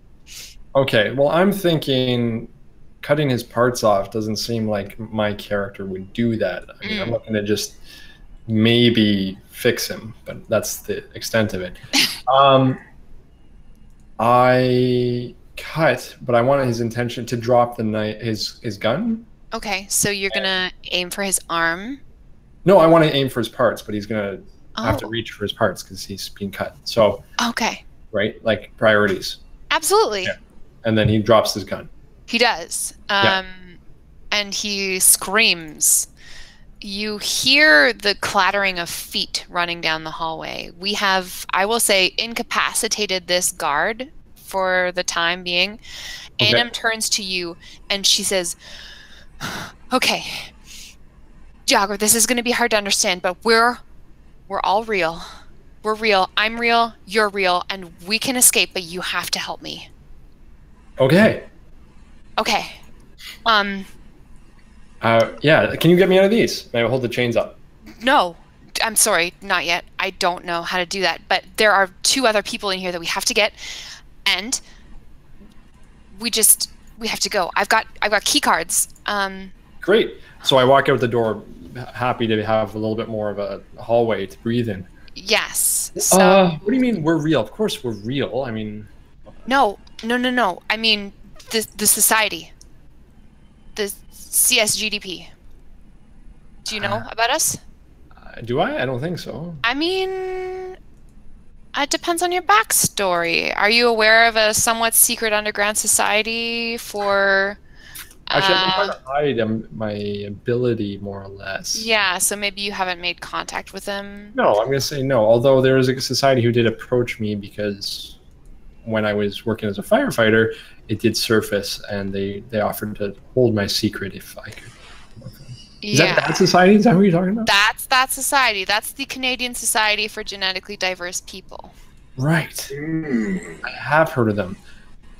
Yeah, let's go. Let's do this. Let's get out of here. Amazing. Okay, so we're looking down a hallway. You were at the far end. It seems that there are a lot of doors, and actually you see a scientist fleeing down the hallway, who's like looking back terrified. I try to teleport and I can't still because of the shackles. Mm-hmm. Damn it. Where are these doors? Which ones? I don't know. We just have to. Can't you phase me out of these? Can't you like phase shift someone else? I can phase shift you. Oh, sorry. Can you do whatever it is that you do to everyone else? Yes, I can.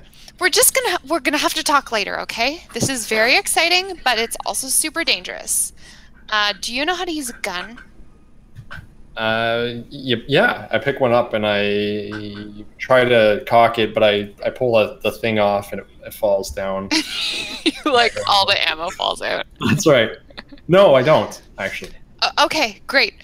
Let's do this thing. I use a knife and I pick the knife back up. Ah. It was so funny. Down the hall.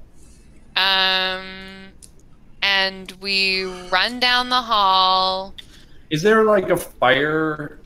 I don't know if they'd have those in jail. It doesn't make sense to have one. I was thinking maybe they have like a fire. I would love to get a fire axe because I feel like I could wield one of those really well. As of yet, we have not found a fire axe. For the record, I'm keeping an eye out. Fair enough. That's your passive ability. Passive ability is to keep an eye out for fire axes.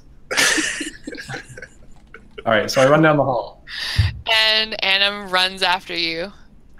And Where We're going to stop there for the mid-game post.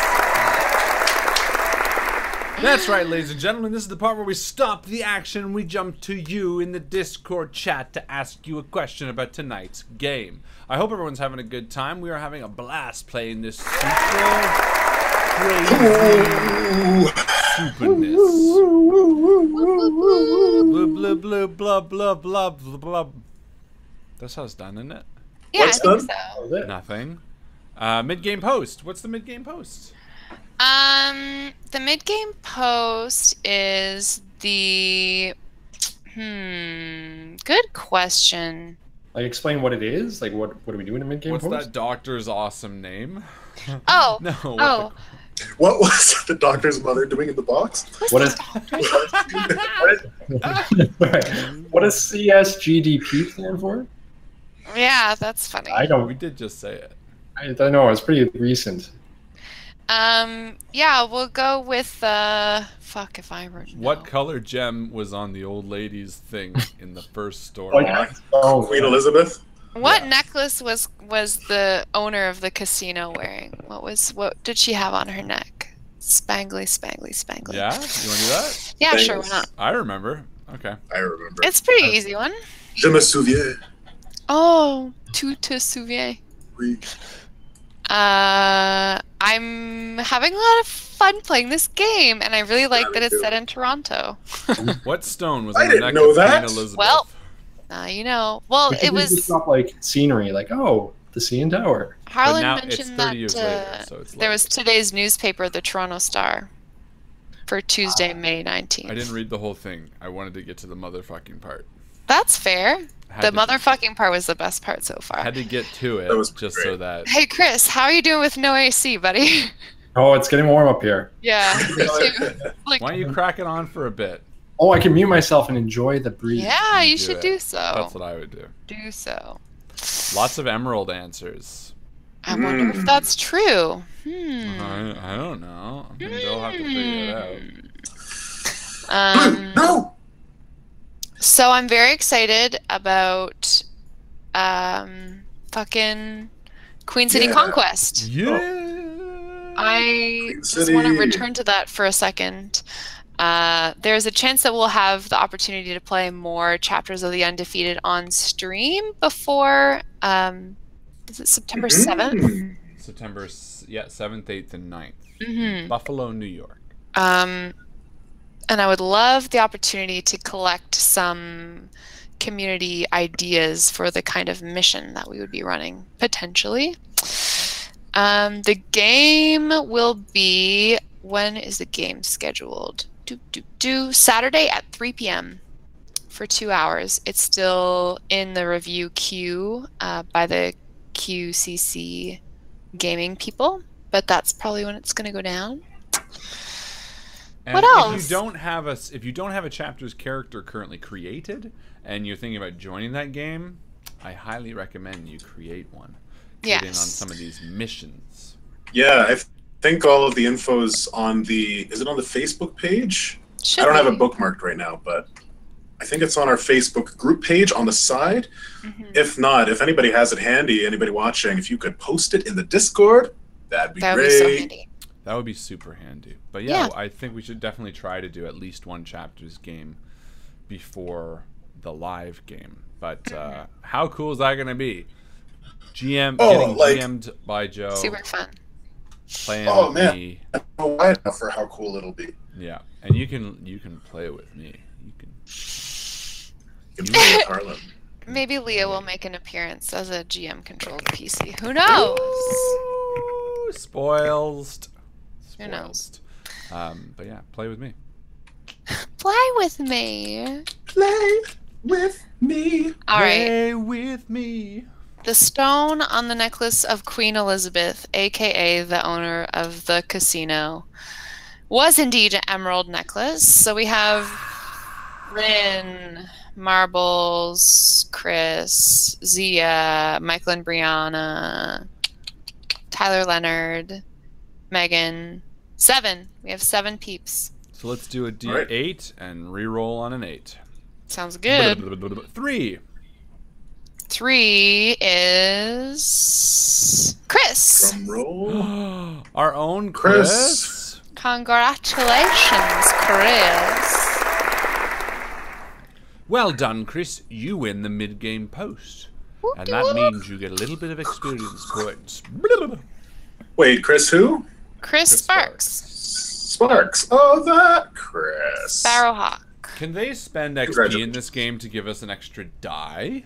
Yeah, totally. Why not? Oh, a whole die? That's crazy. Yeah, Well, that's a big crazy deal. talk. Well, the way we've been rolling, We could use it. it's not going to make that big.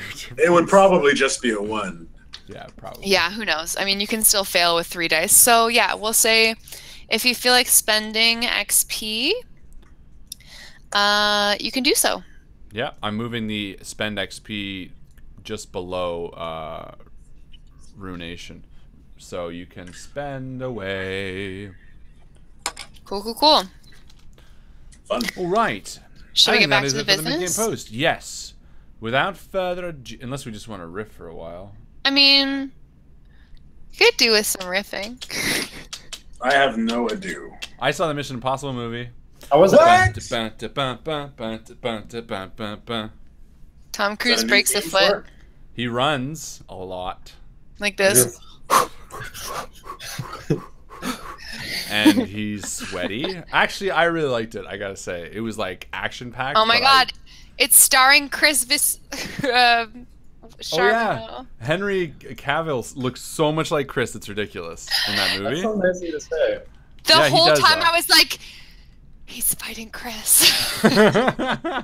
During the main combat. But So it's because he's funny. got the mustache and he basically look at this. Let's do a comparison. Let's do a side by side. Side Comparison. by side. Alright, how do I do this? Screen. I don't know how to make a Henry Cavill face. I need more of a butt chin. There we He's- go. Look at that. Hold on. Look at that guy. And then look at this guy. Look at that guy. And look at this guy. You Yeah, have to put this guy up on the screen, though. I am. The other guy is not up on the screen now. We There it just is. see the first guy. only see Wow, Chris. that's really similar. No, on them It's the they same see. guy both times. They see. Yeah. They see both? Yeah, you don't need to see it, but they see it. Oh, Go back they and see forth it. between. the I two. already see it because I saw it Yeah, before. because you saw the movie and we're like, that's Chris. Yeah. Sweet. But I saw that. I saw Jurassic Park as well. Wait, I think we just spoiled it. Yeah, you said you did. I didn't. I didn't got say it. anything. All good. Sorry. It's pretty obvious. It's only been like 3 years since. What It's is been it? like a week and a It half. came out on Thursday. Oh, I thought you were talking about the name dropping. Sorry, guys. What name dropping? Oh, It's your mine. name. No, Yeah. no one said your real name. So how much did you get paid for that movie, Chris? Not Not enough. enough. Do good. I'm playing in an attic space, so let's keep that within. Rin said Chris is better looking. Aw, Rin. Oh, So cute. Oh, Um, and then Bjorn posted a shot of Chris fighting someone in a bathroom. That was such a good scene. That was a really good scene. Boom, boom, boom. Yeah, I like how I want to see the movie, but I just saw the preview. I saw It Incredible, which does is what I'm feeling like my guys like. I want to play him like the dad from The Incredibles. Oh, you saw The Incredibles. How was it? It was fun. We saw it at the drive-in, which is always nice. So cute. So Yes. cute. Did the baby get to see it too? No, she didn't. She got to see a little bit of Ant-Man. Well, like as much as you can as a baby. You got to see a little bit of it, man.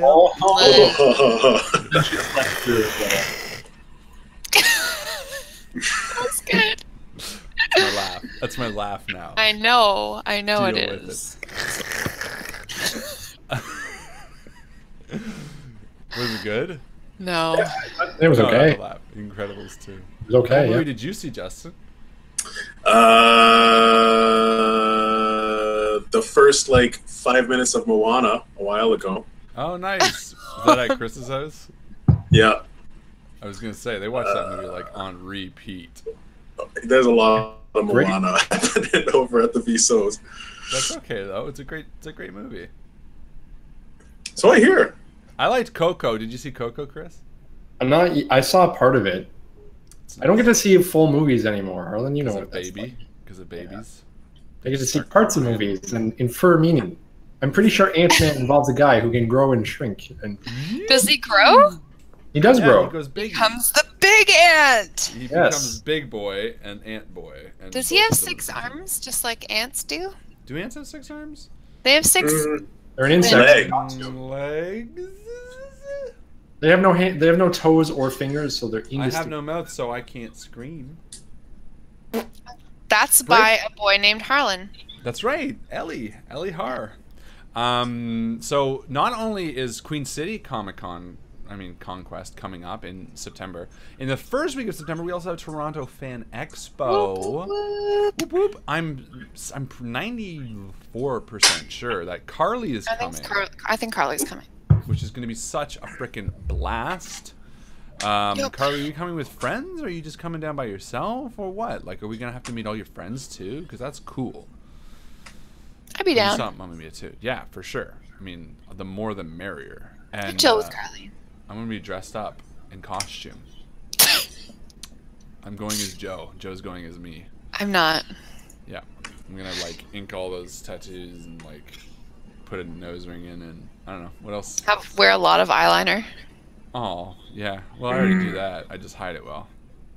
Oh, you have, like, a natural application. Yeah, of course.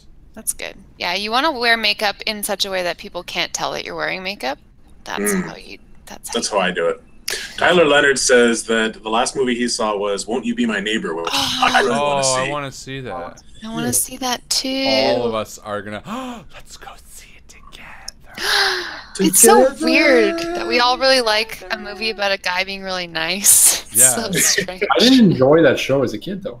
Yeah, I never watched wasn't it. Crazy about it either. Ever. But it would sort of be pretty counterintuitive if we were like, no, we don't want to see it together. Let's just go buy. You know what I mean? It's like kind of the point. Yeah. To go with your buddies? Yeah, I mean the whole point is to see it with friends. It's called "Won't You Be My Neighbor." Chris says Joe could pull off Harlan better than Harlan could pull off Joe. I don't buy that. I guess we're gonna have to do it. I'm gonna have a higher voice. Do I sound like that? Yes, and you're a little bit British too. I'm Joe. It's pretty close. Wow. Wow. Which one's which? All right, Joe, we're ready to run the game. Oh, sorry, Harlan. I thought you were Joe. Well done. Oh, now do Harlan. Yeah. Doopy doopy doopy. I'm Harlan. That's what Harlan said. Yeah, I'm Harlan. Hey, 3, 2, 1, and we're live! Hello all, and welcome back to the Invictus stream. My name, as always, is Mr. Harlan Guthrie, and I'm joined by my friends, the most fantastic and talented Joe Fallak. Oh, hi! Oh, that's now you're doing all of them. Middle-aged woman. I'm just gonna run this show by myself. She's riffing with the speed and dexterity of a Robin Williams.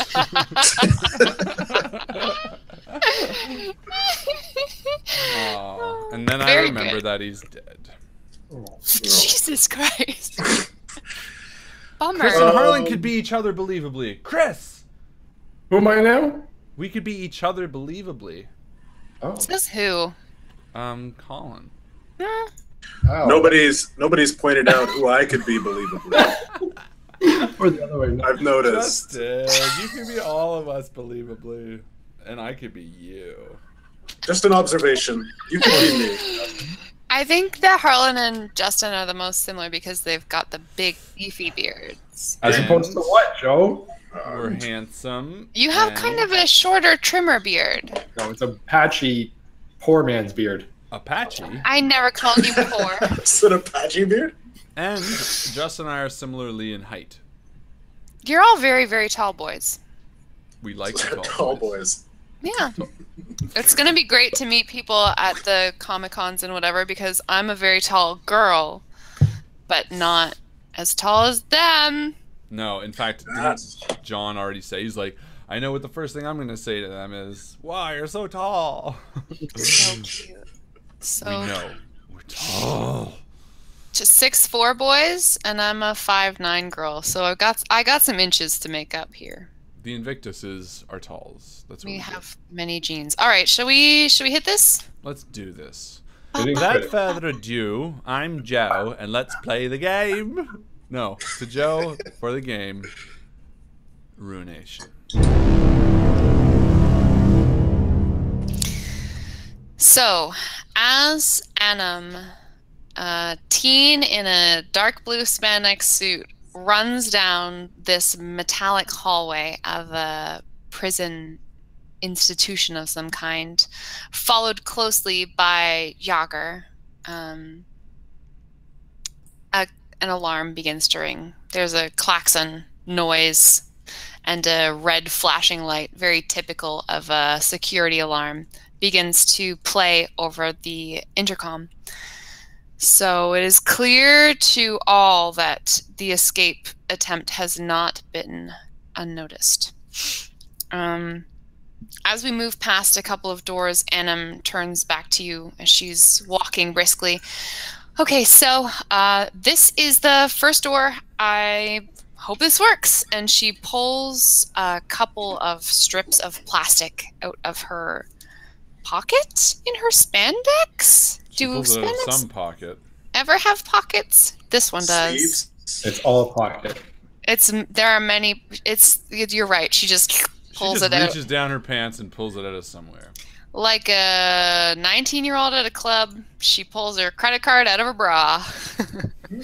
You ever seen that? It's fine. So which card does she have? She comes to what's his name's place? Edward. You are awoken by the security alarm and the lights flashing. They're gonna get my food?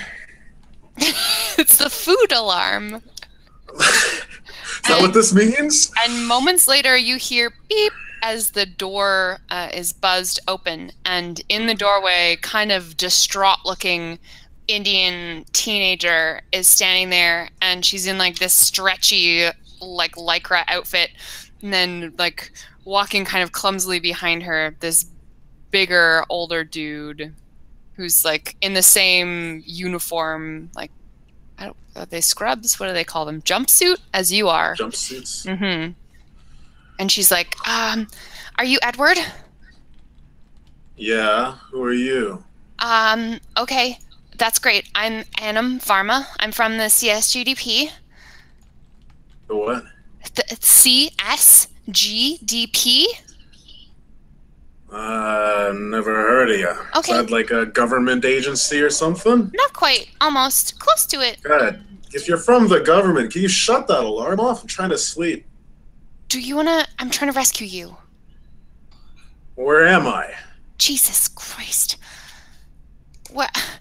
Where you're in prison. This... You don't know anything, do you? I don't remember much. I get up and I stretch off the bed. I walk over to the sink. All right, so where is this facility? Oh, and who are you? I say to the bigger man behind. Yager. Are you from the government too? I might be. If I get out of here, I probably will be. Yes. So why are you rescuing me? This is Civicor. You were taken because of your powers. You don't remember? They must have drugged you guys. Hey, what powers do you have? Can you help me out? I hold up the chains. Just give me a minute. And I go down to the sink and I start drinking. Go on, tell me more. What's going on here? I just start drinking. We don't have much time because I'm sure that security is coming down the steps right now.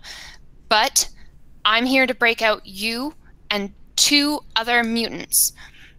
Essentially, this is a prison break, and it's my first one, and I think I'm doing awesome. You're doing great, Adam. Okay. So. All right. Oh, 1 second. And I'm still like drinking. And there's an awkward beat as you watch me just take in more water and say, sorry. You know what? This is taking too long. And I step back and I put my hand at the faucet, and the faucet begins to shake as the red lights are flashing off of it, reflecting.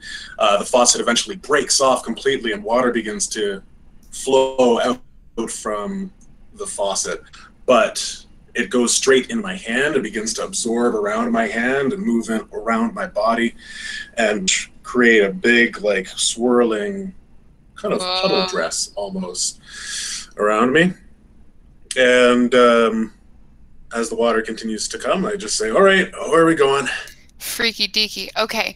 And I'm just like, wow, you're powerful. Okay, this is amazing. Let's go. And she turns to run down the hallway, and standing at the far end, there are 2 security guards with pistols levied at you. Don't move! Stand down! Get on the ground! We're going to have to go back into initiative. So why don't we all roll plus cool to see who goes first? Sounds good. Really quick. I have a 7. I have 11. I got a 9. Cool. So we're going to go Yager first, then Edward, then Annam. What happens, Yager? You see these 2 guards with pistols levied at you. I step back into the cell of Ed.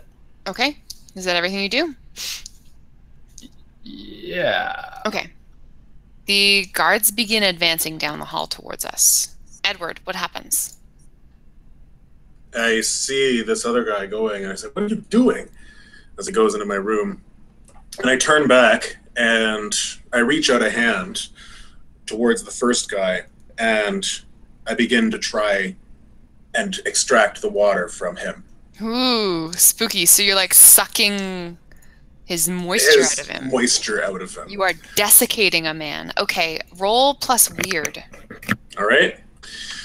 So, as my weird, so that is a 9 plus... Okay, so my weird is plus 2, but then I also gave myself plus 1 at the bottom. Cool. Yep, so that's 9. You got a 12. Your ability works exactly as you want it to, essentially, and I'm going to offer you an added benefit. So tell me what happens. Okay, well that was actually a 6 plus a 3, but... 9 only then. Yeah. Okay, my mistake. I thought you said 9 plus 3. No. Great. So it works imperfectly. Choose your effect, whatever it happens, and I'm going to glitch you out. Okay, so I begin draining of the man, and he's walking forward, and his partner begins to outpace him. And his arms start to lower, and he begins to wheeze, and he puts one hand on his knees as he's trying to keep his head up as he's watching. And he looks down at his feet, and he sees like a little stream of water trickling down the hallway towards me. And you're going to glitch me out at some point? Yeah, disturbing. I think this effect is of short duration. So you are going to slow down this man, but after about a round, he's going to recover this water. He's going to recover his strength. Perfect. Awesome. So they're going to try to fire their weapons at you. The first one has okay balance and coordination. He knows what's going on still. In fact, he's kind of freaked out and definitely wants to kill you now. He rolled a 7 plus his toughness, which is 1. So that's an 8. He does end up shooting you, and you're going to take 2 harm. Ouch. Yes, it's not great to be shot with a bullet. No, it is not. And the other guy is going to shoot. You know what? He shoots and it goes wide. because he's too distracted with the failings of his own biology. Sweet. Next, it is Annam. She is going to run towards the approaching guards frantically with the final key card in her hand. And as she approaches the door, she sees Sarah's face on the other side, drawn by the commotions, the sound of gunshots, the red lights, the alarm. Sarah, do you know that a rescue attempt is happening, or are you just interested in what's the chaos?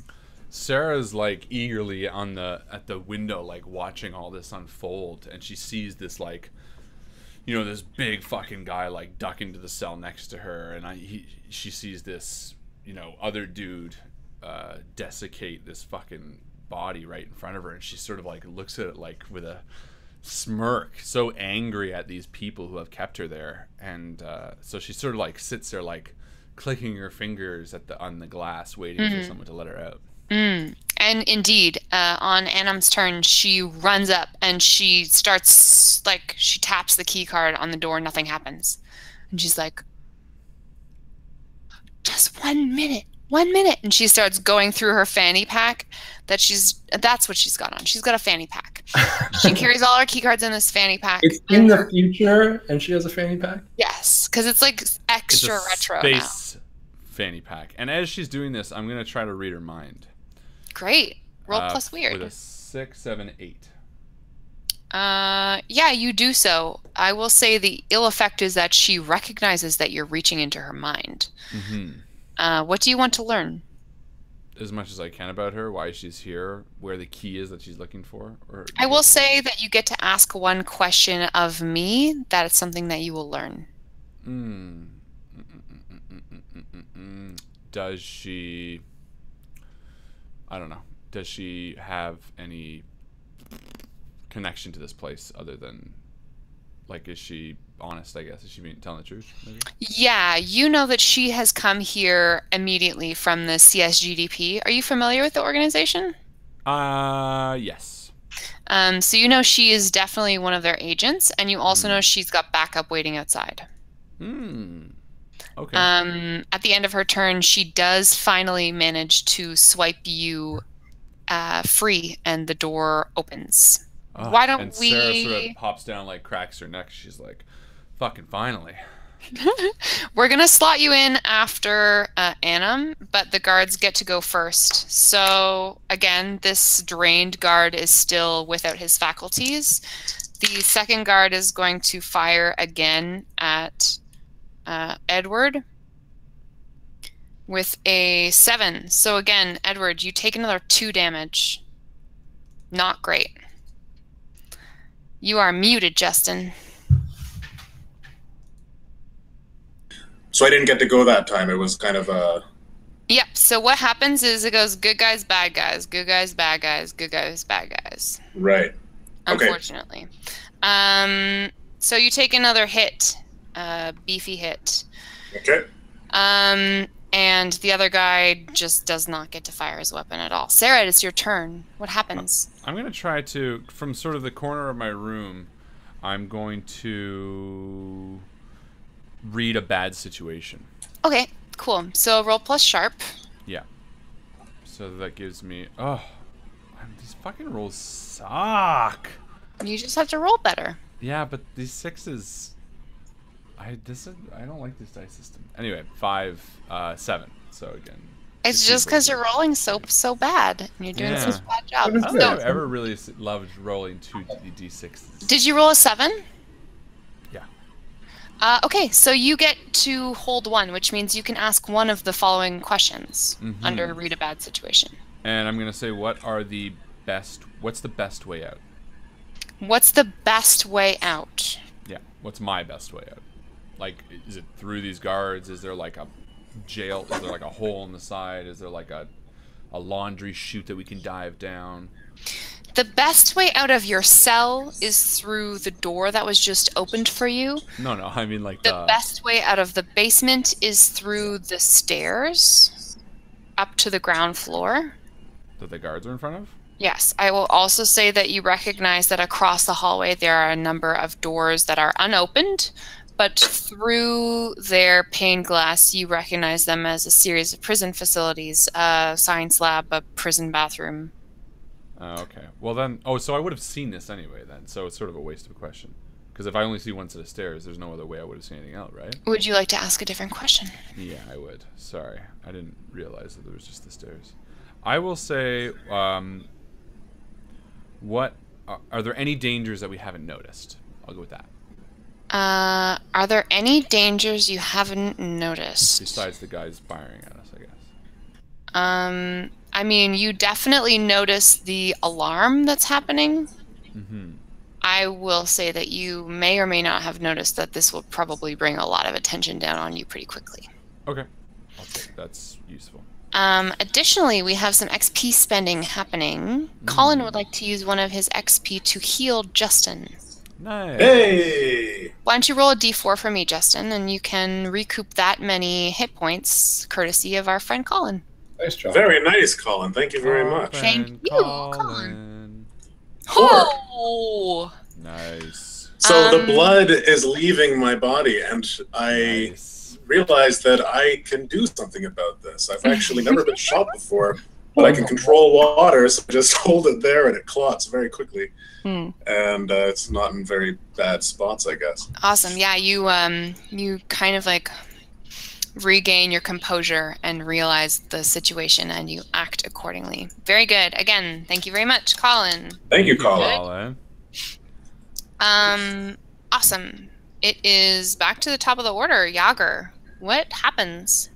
I look inside of Ed's cell. Is there anything in there?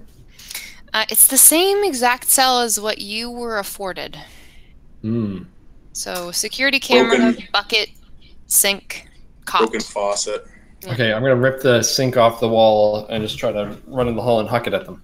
Cool. Interesting choice. Why don't you roll plus tough? Sure. Nope. I got a 5. You strain and pull at the sink on the wall, and what bad thing happens to you for your efforts? All the water that's on the floor from his dribbling and drinking poorly, I actually slip, and now I'm laying on my back on the floor in Ed's room. You are prone. The faucet breaks, and like a fountain is now dripping on my head. You are prone and not escaping. I'm helping. So now I believe one of the guards will act. I think that the guard whose water was all escaping him is going to recover, and that will be his turn. Okay. I think I'm going to go instead of both guards and then you guys, it'll be one guard each turn. So we'll go 1 and 1. Edward, what do you do? So you just recovered your strength after you got shot twice. Have you ever been shot before? No? I've never been shot before, and it is shocking to me. So I kind of recoil backwards at the force of it and panic for a little bit and go back into my room. And that's as I'm realizing that, okay, the situation isn't as bad. I am able to stop the bleeding now, for now. And I see Jaeger on the floor. And I say, "Are you all right?" I'm helping. And I look up at him from the floor. Like broken hand, like arms are chained together. You like hold up your hands like, "I'm helping." I'm helping. So I see the manacles on his wrists, and without saying a word, I kneel down next to him. And I'm going to use... So how should I do this? So I would use my power or whatever, my magic. What's it called? Weird? Yeah, weird. I can use my weird powers. But how would I... This would be help out. So I'm using my weird to help out instead of cool. Is that possible, or? Maybe. What do you want to do? What's your whole deal? I want to take some of the water and find the joints of the manacles and increase the pressure in the manacles Mm. so that hopefully it breaks. Like Okay. hydraulic. I really like that. I don't think that's helping out. I think that's just using weird. Okay, sweet. Yeah. So you are using the molecules of water to investigate the mechanics of this device and exploit it. Excellent. I got a 13. Hell Wow. yeah. It works exactly as you wanted, and you also get a cool benefit. And so the cool benefit is that, can I give him a turn? Why don't we give him +1 going forward? +1 going forward? Okay. So I after the manacles break off, I say, what is it that you can do? You'll see. All right. So he stand up. gives you a little bit of a confidence boost. And indeed, the manacles click and fall away from your wrists, and now you are able to teleport again. Very exciting stuff. But not yet. It is Anim's turn. She's standing in front of the door where Sarah is in her room. And she's like, I'm from the CSGDP, and I'm here to rescue you. God, that sounds dumb. You have to help me. We're going to make it out of here alive. I promise. And she sprints down the hall with her arm raised and her knife in hand. Ah! And she foolhardily tries to attack one of the guards in front of her. And she does great. She does very good. She got an 11. And she hurts. She hurts the person. 1 harm. Great. In retaliation, the guard tries to shoot her in the face. Ooh. Unfortunately. And that is a 6 plus. So they each get to deal extra damage to each other. So she's going to deal another damage as he shoots her. So Annam's going to take 2 harm and the guard will take 1 more. So they exchange blows. Annam gets shot in the shoulder, maybe, as she continues to slash at this guard. Let us through! This is unlawful! It is Sarah's turn. So Sarah will sort of duck out and duck back in. How many guards remain? There's 2 still. So she'll look at the one that she's the girl's not engaged with, and I'm gonna try to do the ability to distract. And sort of this is when I focus all of my telepathy on someone rather than just read their minds. I can sort of give them sort of a feeling, and it makes them dizzy and gives them a headache, and it's a way for them to basically have to be like, I mean, they're not going to drop the gun, but it's going to give whomever maybe a moment to bull rush or something like that. I will say that whenever you perform this ability as your action on a turn, you can do it to individual people once in every scenario, and that it will give them -1 ongoing. Okay. So that means that every roll that they make, they get -1. Cool. So I'll just use magic then, I guess? Yeah, roll plus weird. Come on. 6, 7, 8. Awesome. So it works properly, but something bad happens. What is the effect that happens to you? I think that, again, maybe the effect is of short duration. Summon a monster into the world. Yeah. So instead of this being ongoing forever, this is going to be until your next turn. Did you want that to affect the guard that is assaulting Annam right now, or the other guard? The other one. The other guard. Because basically now both guards should be distracted. She's engaging in one, and the guy that I just cast this on. Totally. And then, Nice. is that all I can do, or can I move or anything like that? Oh yeah, you can totally move. Okay, and then I'll probably do that, and then I'm gonna jump across the hall, like run across the hall into one of those empty medical rooms. Okay. And just like barrel through one of those doors. So the door directly across from your cell is the prison bathroom. Cool. So I'm gonna jump into there. Yeah, there's like 4 shower heads, 2 toilets, and it's just a floor to ceiling tile. Cool. And Sarah like barrel rolls into there. So she like ducks out of the room and like runs past this big bald fat dude and this other dude who's like draining water from somebody else, and this girl who's like slashed, and Sarah just kind of looks at everybody and runs across the hall to the bathroom and rolls in and sort of stands up and like breathes for a second, and she's like standing right next to a sink, and like for a second she looks over her shoulder at this dude and she's like, and she starts like opening all the taps. Okay, cool. One of the guards is going to try to fire at you. I think the one that you attacked with your headache skill. So it's going to take -1 to his tough, which is only a 1. So this will be a straight up and down roll to see if he can hit you with a bullet as you are diving across the hall. And that is a 4. So he drops his gun in fear. Good. And his head is hurting him so badly. He's just so distracted and so migraine. Yager. Finally, your what is it? Your teleportation is back.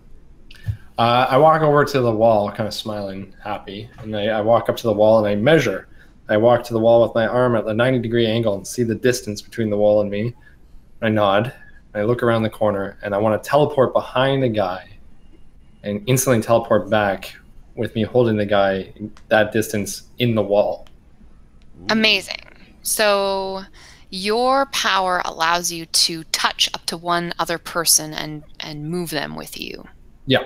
So I will say that because teleportation is something you can do instantaneously, there's no reason you shouldn't be able to do this all on your own turn. Okay. I will make you roll twice. One for the trip there, one for the trip back. Okay, so I have an advantage on the first throw from Justin. Yes. So 5, 6, 7 points. Oh, sorry. So I have... Oh, no, it's more than that. 5, 6, 8 points. I accidentally did that. 8 points is a mixed success. So I will say you get to where you're going. Right. Maybe give me a disadvantage on the way back? Sure. Yeah. So you're having trouble getting a hold of him. So you teleport behind him and he hears you and he turns around and you are trying to touch him and he's like dodging out of the way. Okay. Make another roll to see if this works. 10. Amazing. 11. So that's an -1 is 10. Yeah, that's still exactly a success. So what happens to this guy? So I'm fumbling, and I grab his arms finally, and I smile, and I blink out, and I blink back, and his arms fall off. He's now halfway through the wall. Oh no. And I turn to Ed and I say, "That's what I can do." Oh, jeez. Oh, God. That guard is off and realize that's disgusting. Out of commission. As the guy, I think the guy's still alive. He's just missing arms. He's on the other side of the wall. Yeah, he's just out of commission. He's not gonna be bothering you anymore. Were you just like holding his arms? Yeah, holding onto his arms there in front of me. Yeah, that's hilarious. Oh man. Oh, is one of them still holding the gun? Yeah. So the other guy is the guard who Anim has been slashing to bits. Did he fall on the ground? I believe he fell down. It's his turn. He gets to retaliate. So he picks up his gun and he starts running. He runs to the exit at the end of the hallway and he goes through the door and he locks it. Ching. We can be out of initiative now. Sarah walks out of like the double swinging doors of the bathroom, like brushing her hands. There's just like a flood steadily. Yeah, it's like it's like just starts pouring out by her feet as she like walks out, and she's kind of like, "All right, water boy, that should help you if anyone comes back." And she puts her hands on her hips and sort of looks between everybody. Is like, "So who's all here?" I feel a little guilty. I mean, I know they were shooting at a young girl, but do you think that was? I mean, I took his arms off. Holy shit, Commissioner Gordon, you sure did. And she looks over and sees like this bloody flipping arms on the floor. You hear moaning from the next room. Oh no! You don't they'll fuck pass around. out from blood loss soon enough. I feel really bad. And she kind of walks over and like looks at it and like touches the wall. She's like, "Holy fuck! Don't What are feel bad. you?" I hold out my hand. Edward, what's your name? I'm Who, just me talking or- to. I'm talking to Jaeger. Yeah. I won't teleport, and I reach out and I shake his hand. Yeah. Pretty bold of you after that. Well, whatever. How about you two? You're Ella. Annam. My name's Annam. Annam. She's walking back down the hallway and she's like wiping her bloody knife off on her lycra and holds out her hand. Are you still like covered in kind of like a thin sheen of water? Yeah. So awesome. So she offers out her hand. She's like, "Ooh, it's cold." And you're new. Do you work here? I say to Sarah. And Sarah's like little, and again, she's sort of like examining the wall, and she sort of turns around and says, "Fuck no, I don't. I'm wearing the same thing as you." Oh, right. I'm Edward. Yeah, nice to meet you. I don't want to get wet. And who's fat Mr. Clean over here? My name's Yager. And she's like, "Nice to meet you too. You really fucked this guy up." What do you do? A little bit of this, a little bit of that. And and she'll try to read his mind. Just to see what's up. Oh, Roll nice. for it. 10, 12. Ooh. Finally a good roll. Okay, you can learn 3 things about Yager at Chris's discretion, obviously, but Yeah, let you pick whatever 3 things you would maybe flash through your brain at that moment. Sure. 3 things are me standing outside the mine shaft, staring at it and just weeping at a younger age. Me working as a fireman, saving a young boy, and the young boy pointing to me and talking to a police officer, and the sense of dread and worry from that encounter. And what's the third one? That was 3, wasn't it? So I me think that was standing there- 3. Oh, sorry. The mine. Mineshaft, young boy. What was the third one? The fireman And and I'll give you one more. So I also have that I'm Something naughty, like you think she's hot or something. Something that's like... claustrophobic and pretty sure. Oh yeah, something weird, like in this moment kind of thing, not just Yeah, something flashbacks. funny. like maybe. maybe you wet yourself earlier when you were like so afraid. He is intimidated by the tattoos of Ed. I like Nice. that. Okay, yeah. So she's sort of like, and you feel that too. Like you feel her running all over your brain, and she kind of like smiles, kind of like, that's what I do. I like you. I trust you. You're good. And she sort of looks at Ed, and then looks at the 2 tattoos, and looks back at him, and sort of winks. She's like, all right, are we gonna get out of here or what? Well, yeah, that's the plan. So there's a van outside. One of my friends is waiting. We have to get upstairs.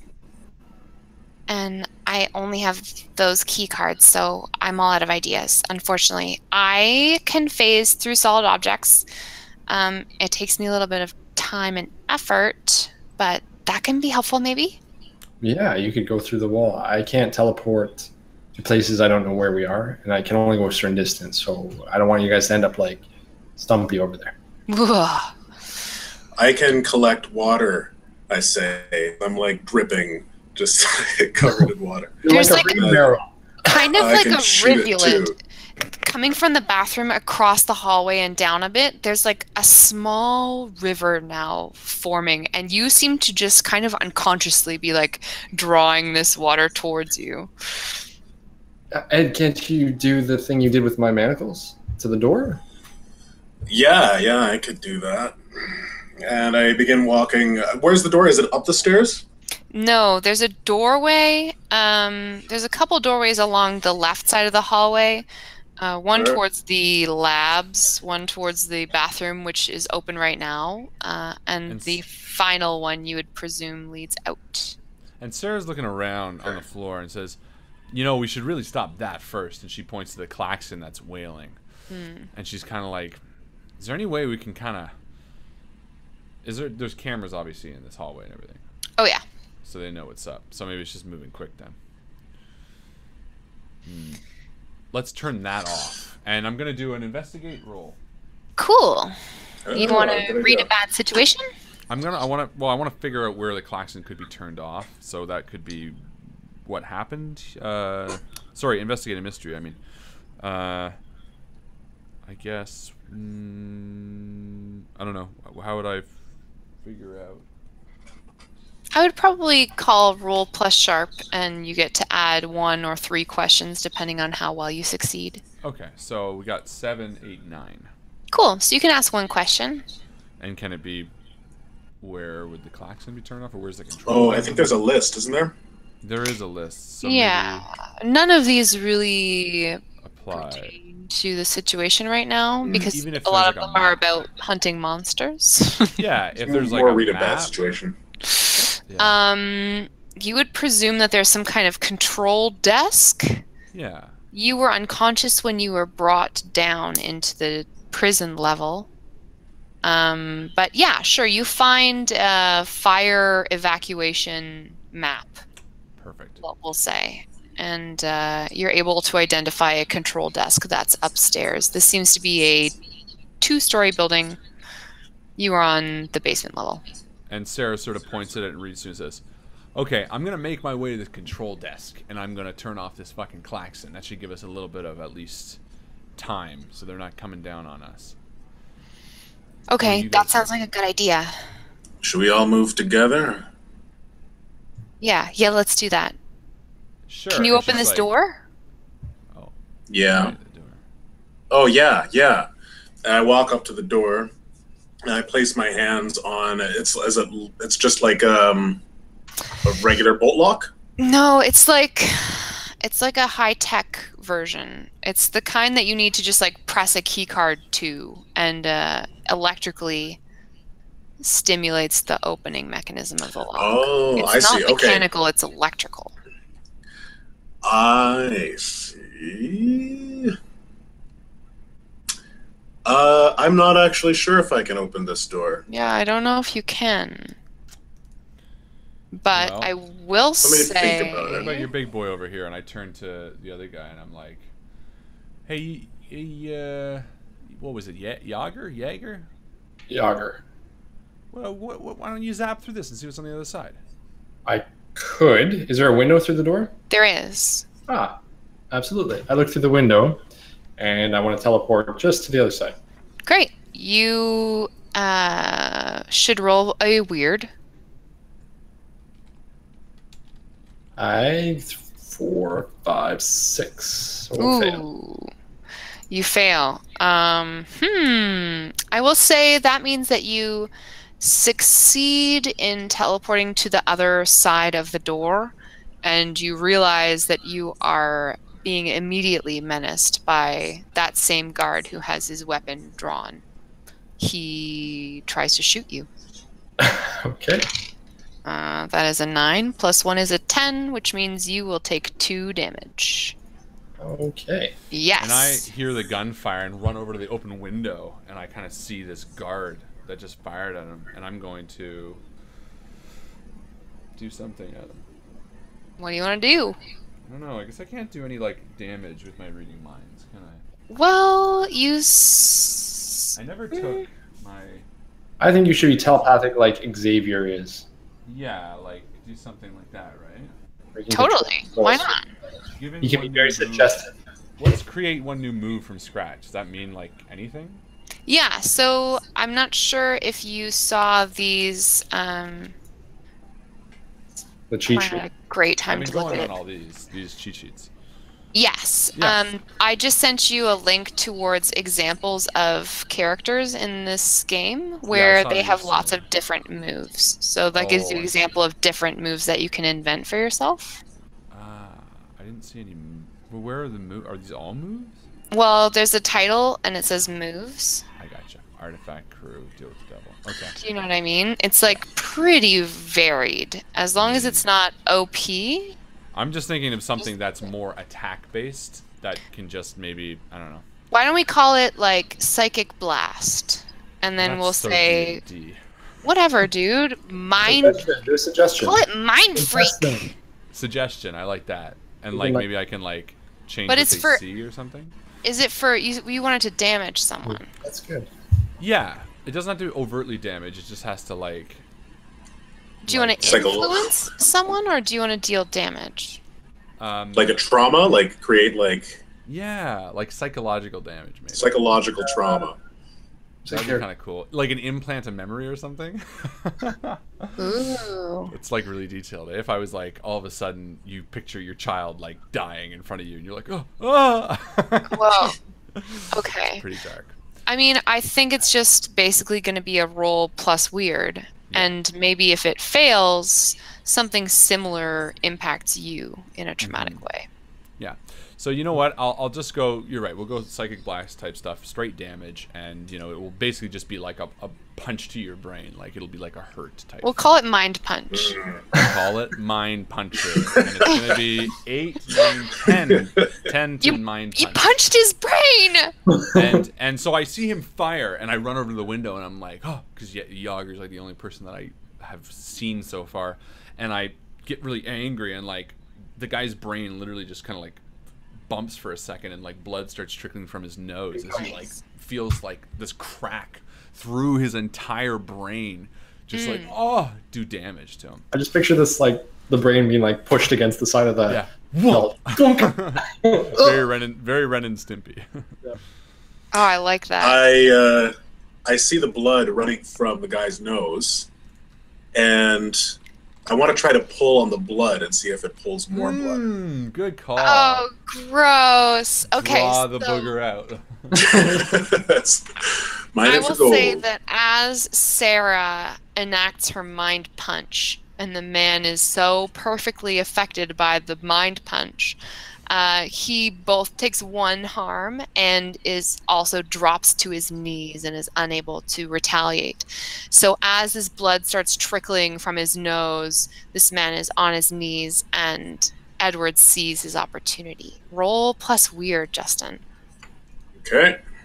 You freak. Ooh, not so good. I got a 6. Okay. I think you're trying to pull so hard, but there's a door in between you that you actually start to lose some substance. It's almost like it's being pulled out of you in the wrong direction because you want this connection so bad, and you haven't harnessed a power like this through such an obstacle in a very long time, if ever. And so you actually start to leach some of the water that's surrounding you, and it starts to form like a globe in front of the window of the door. So you actually lose sight of what's happening in the room beyond. Oh, shoot. Annam spends her turn hammering hopelessly on the door. Yager! Open the door! It's your turn.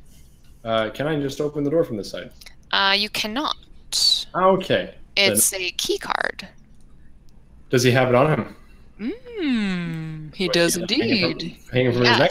Yes, he's got a pass. It says that he has 4 children, and a wife with another baby on the way, and that he loves his grandma. I don't feel like the measurements. I know the measurements well enough to do that thing, so I want to grab the key pass and try to zip back to the other side. Yes, you do so. Oh. Do I have to roll for that, or just? Well, I mean, I think you would recognize that there's also a key like a way to buzz into the room on the side that you're on. Right.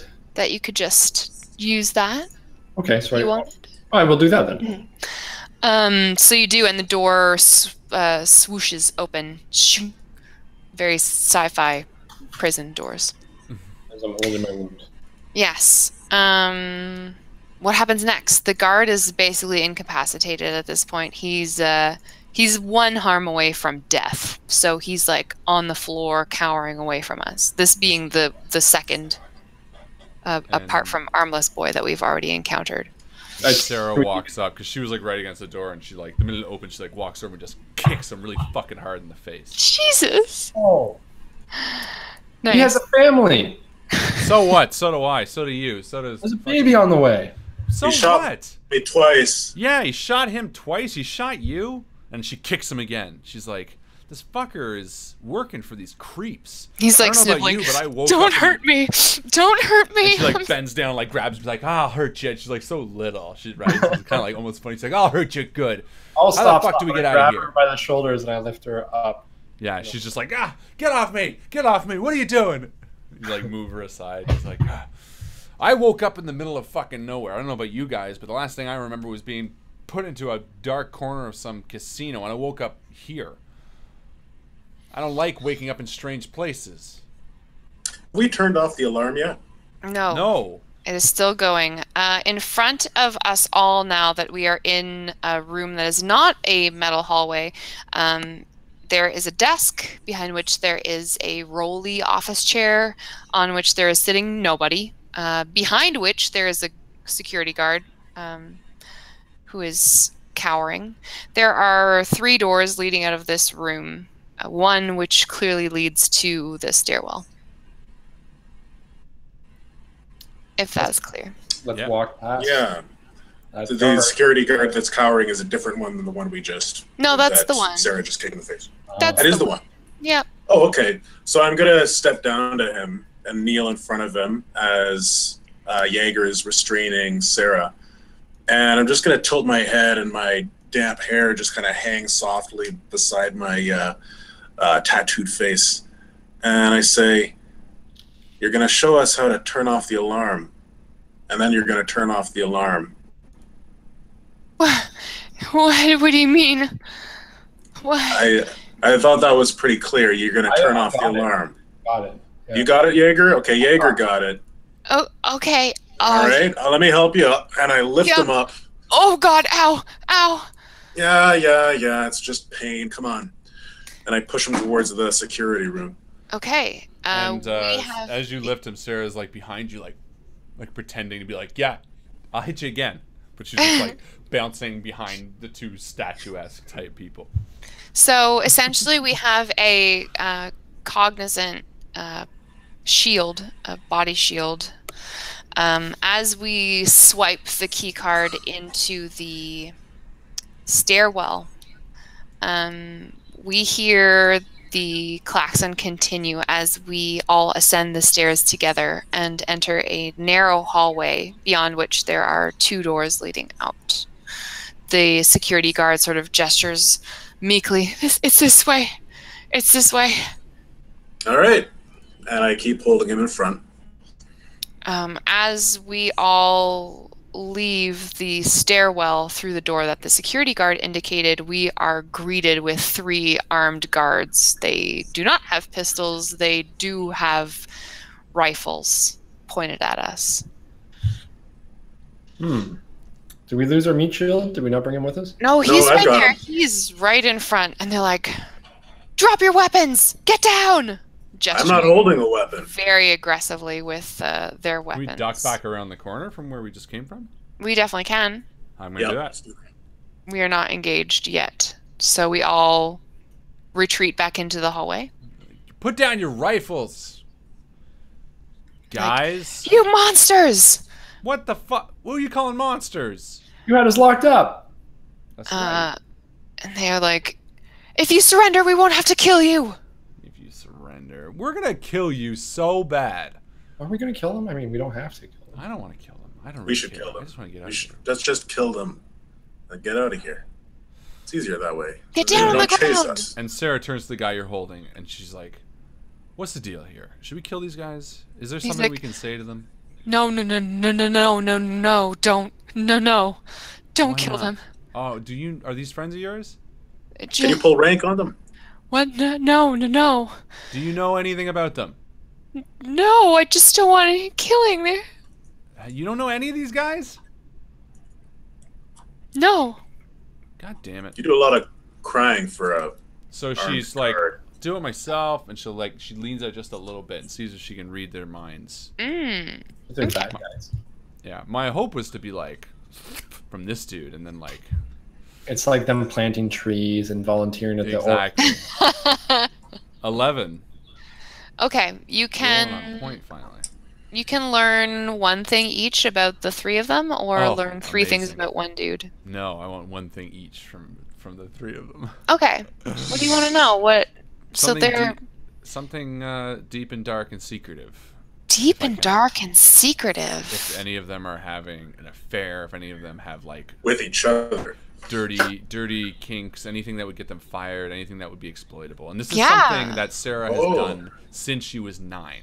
Like, this is something that she did to her stepfather. This is something she did to every job she ever had to keep basically no need for income ever, and in fact make a lot of money at one point in her life, because Sarah is an expert at getting right to the meaty little dark seedy core of what makes humans tick.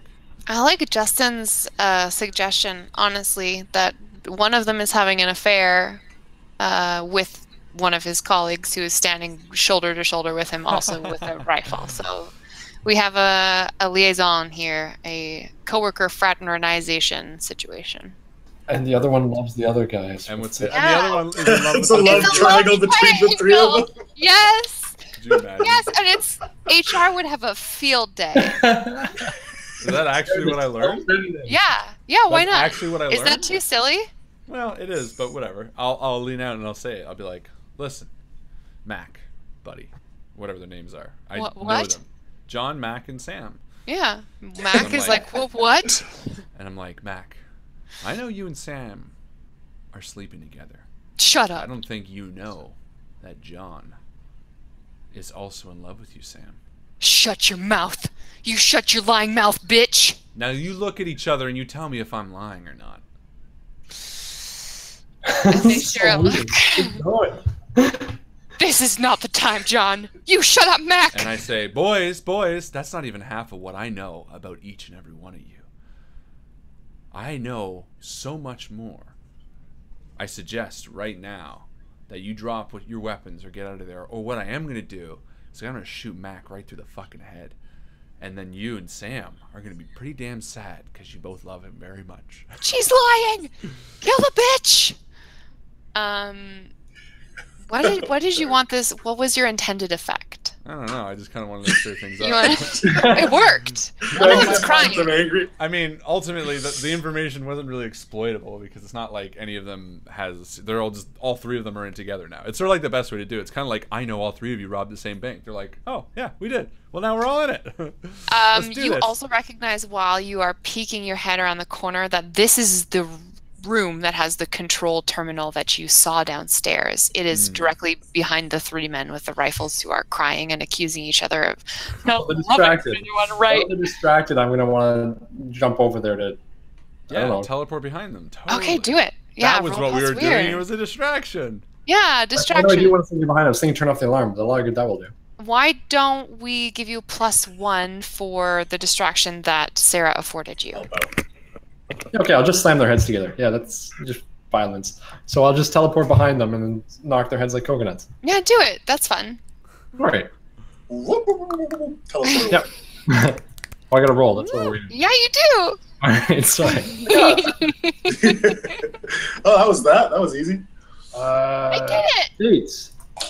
8. 8. Yes, you do. You managed to teleport directly behind them. And what you wanted to injure one of them? I just want to take their heads and slam them together. Okay, you can do that to 2 dudes. What can I do? The 2 on either side of the one and hit the one guy's head? Well, I would say yes, but you get a negative effect because you didn't hit the 10+ success, unfortunately. Okay, negative effect is I feel guilty. No, I don't know. The negative effect is you also see the appeal. I realize that they're beautiful and I get it. Yeah, you get it. You're like, that's why Mac is the one. Okay, negative effect. That's why Mac is so special. So, okay, here's a negative effect. Yes. I knock their heads together, and I am satisfied with my work, and I lean back on the speakerphone. Okay. I call Mac. Hello? Hello? And I don't know how to turn it off. I'm looking around like, I hit people's heads together. Okay, so they're all gonna take -1 going forward, but I will say that there's 0 harm because they're all big beefy boys. Okay. And they know how to handle a little knock on the noggin. They just don't know how to handle their own love. They don't know how to handle their emotions. Their own attraction, yeah. That's right. Fatal attraction. That's Come on, I right. teleported and smacked their heads together and it didn't hurt them? No. I believe you said like coconuts. It's not very dangerous. All right, sounds good. And you lean on the intercom, so now everything that is being said in this room is being broadcast to the entire facility. So you didn't Maybe hurt them, positive, and you negative. turned on the intercom. No, What was the positive? No positive. That was just negative. You succeeded in teleporting. And job, gently Chris. knocking their heads together. Well, if you want to injure them, you're going to have to roll to kick some ass. And then they will have an opportunity to injure That's a good you as idea. well. So how about You this? should try to Okay. hurt them. Let's talk about it. It should have probably been 2 actions then, I guess. Well, yeah, we're not really in initiative right now. We're just kind of playing jazz. Did Okay. we not bring any I got guns roll with for us? kick smash. Let's roll some. Jazz. We did not bring guns. Would you like to go get a gun? There's one Yeah. downstairs. I'm gonna run back and get all the guns. Okay. This guard has a Well, gun. one of them got broken because Edward dropped it or something, right? The very beginning? So I'm gonna run back. Sarah's and get just one of the like, guns. BRB, guys. Yeah, see ya for a minute. Are you trying to hurt them in a comedic way, Chris? Not in a comedic way. I meant like In a I'd real say, way. like, coconuts, but like that's just how he looks, right? Okay. Smacking their heads together. So I did actually smack their heads together with a Really hard, at least disorienting them. 13. Okay. Amazing. I will say one of them does that really classic like at the ceiling where they like lose control of like they have like a muscle spasm. Right. One of them drops their rifle probably. The other one is kind of unfazed apart from feeling really dizzy, and they'll all take a harm. Thank you. Nice. You're welcome. Okay, cool. Edward, we haven't heard from you in a second. Yeah. Okay. You see your companion do like a fun Three Stooges thing, and then craziness ensues. Sarah runs downstairs and she's like, I'm tired of these fucking child games or something otherwise snarky. Profane. Yeah. I never said snark. Okay, what do you want to say as you make your exit? Your cool I'm gonna exit. get the gun. Okay, she does. She runs downstairs. I'll be right back. Edward, what do you do? BRB. Okay. I'm going to take advantage of the distraction, and I'm just going to say to the guard that I was holding, just get out of here. And I'm going to run in, and I'm assuming they're all distracted? Yeah, they're all very distracted with their emotional trauma and now their physical trauma. Okay, so I'm going to run to the guy on the left. Who is it, Sam? Yeah. And I'm going to reach around from... I'm going to reach around. You're gonna give him a reach around. Gonna do a reach around because I know what he. Yeah. No, I'm gonna stick my hand over his mouth, Oh, he likes and it. then I'm going to Getting better and better. let the water surge forward from Ooh. my body as it Sexy. goes Drown the guy standing down his throat. Waterboarding them. Wow. Gonna waterboard him. Okay. Roll plus weird and let's see how it goes. Hopefully, I get a new meat shield while I'm at it. Ooh. It's just everything I say just turns sexy. Sexy. Just very I want sexy. to get a meat shield while I'm at it. Kellen, welcome to the pharmacy. Here's your prescription for an ass whooping. So okay. So 13 weird. Amazing. Yeah. Okay, so what is your intended effect? Do you want to suffocate him to death, or? Yeah. Well, I guess waterboarding. If he can drink really, really quickly, then he'll be okay. He can't. No. Okay. So, water starts to ripple down my arms and from the ground around me, and the river that is formed, the water falling down the stairs is starting to pool up as it goes from my fingertips into this man's mouth. Crazy. Suffocates him. Okay, I think with that, you can do away with Sam and give +1 forward to one of your companions. Now, Mac. Together. Sweet. Who do you want to... I'll pass it forward to man. Annam? Annam. I can't get that name. That's okay. A-N-U-M. I steal names a lot from my coworkers, as it turns out. Annam. Sorry, Annam. So Annam has been hiding behind where Edward was previously before he stood up. I guess got rid of his meat shield and approached Sam. And I think she's going to use her +1 going forward to... she's going to help out, I think. So she's going to try to help Sarah by distracting the other guards. She's going to continue distracting them. So she's going to run across the room towards a set of windows. And she's like, I'm escaping! Look at me! I'm escaping! And I'm going to roll to help. And with a +1, what is help? I add my cool. Annam has 2 cool. So I help out with a 9. Which means, Sarah, as you come back from downstairs, your help, you're gonna get a +1. Unfortunately, Annam does not hit the 10, so she's gonna take some bullets, probably, from Mac, I will say. Doesn't take kindly to shenanigans. Rolled a fucking 11, which is a 12. Kick some ass on a 12. Well, he's going to inflict double damage on Annam. So she takes 4 damage, which she has 1. She has 1 natural armor because of her ability. So she's going to take... That's not good. Nope. And she was not doing well from the beginning. So she actually takes a knee and slides to the floor. Oh no! Blood is coming out of her stomach. Everything. All of her. Sarah, you have a chance to take advantage of the distraction that she gave you. I see this and I'm like, and I lean out and I like fire at Mac. Cool. Roll to kick some ass with kick some +1. Ass and take some names. 11, 12. I got 12. So awesome. See, sometimes you get really good rolls. I know, it's cray. So all hunters involved in the fight get +1. Maybe you suffer no harm. I'm gonna Maybe do double damage as well. Double damage? Yeah. Yeah, you can take out a guard with that shot for sure. Do you want to kill Mac or John? I want to kill the one with the gun, because the other guy dropped it, right? That's right. So John dropped his gun. So I kill Mac. Shoot him in the fucking head. That pretty boy is dead. And I'm like... That's what you get for being a pretty boy.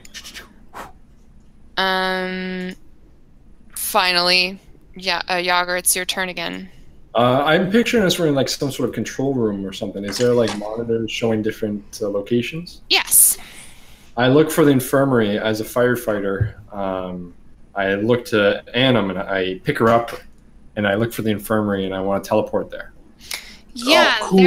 There's an infirmary on this floor. So you know from having glanced briefly at the layout that Sarah found, and then from the television screens what the place looks like and approximately where it is, but you're not super familiar with it. So why don't you roll plus weird? It's probably pretty dangerous, but I'm going to try to get her there as quick as possible. Okay. You get a +1 from Harlan's roll. Yes, you do. Oh no, he did double damage. Mm-hmm. So he did double damage. I see. Instead of the +1, which killed the guy. So. Well, I got 11, so. Amazing. Nice. So you bamf into the infirmary, and Annam, her body is limp. You know from your training, she's bleeding out right now. Okay, so I'm gonna try my best to put. Sorry, she was shot where? In the stomach. Well, that's no good. She's gonna die.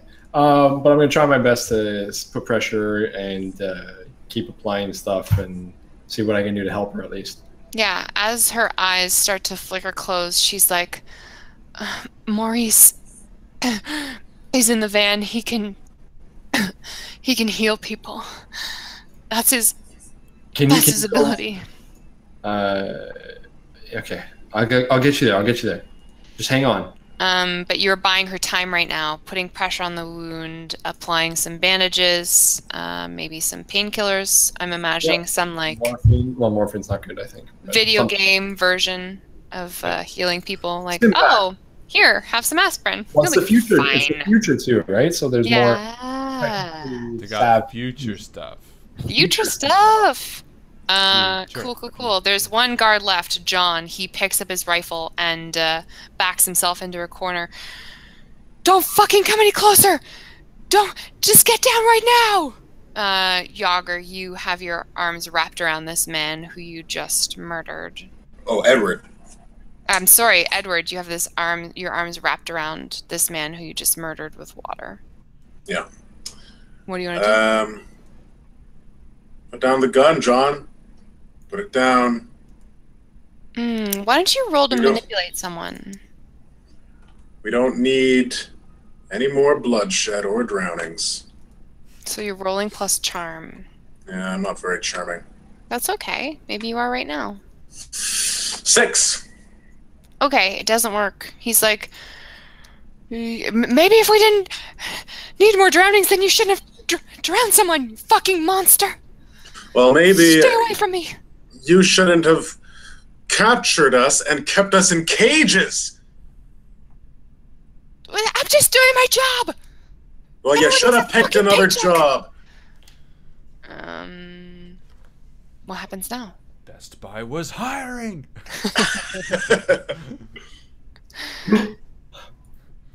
Was that your turn? Yeah, that's it. Yeah. Okay, cool. But I'm still holding the body of the dude. Yeah, he's unfazed. And in fact, he tries to take a shot at you. That is an 8. So he manages to hit you for 2 harm. Does the body help at all, or no? Yeah, why don't you take 1 harm? The bullet goes through the body into you. Gross. Your blood's mixed. Sharing blood. Annam spends her turn gasping for life. Sarah, what happens? I'm gonna run up, slide across the floor, fire at this dude that's standing across from Ed. Do it. Because I ain't taking no shit from none of these guards no more. 10. Love that song. You do it. You murder him. She's like watching, and she sees you with this dude, and you're like, I don't want to hurt anybody. And she's like, fuck it. And she runs across, and she does slide across the water and blood and fires, and it goes up through the dude's head, and just across from you, it's like, and the guy falls over. Nice. And she stands up. She's like, Ed, kill the bad guys. And she runs over to the klaxon and smacks it off. What do you think this is? I say as I let the body slump to the ground. Edward, because the intercom is on throughout the building, you can hear the end of the battle as...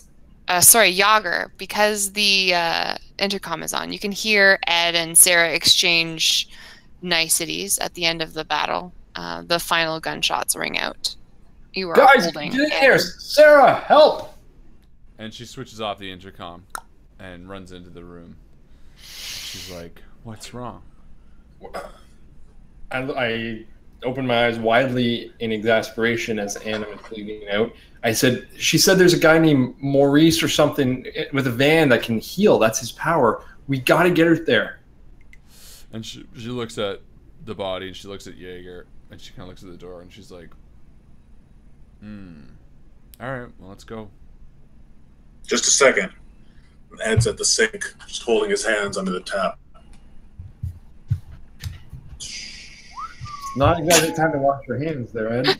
She's like, fuck it, I'm leaving. And Sarah starts heading for the door.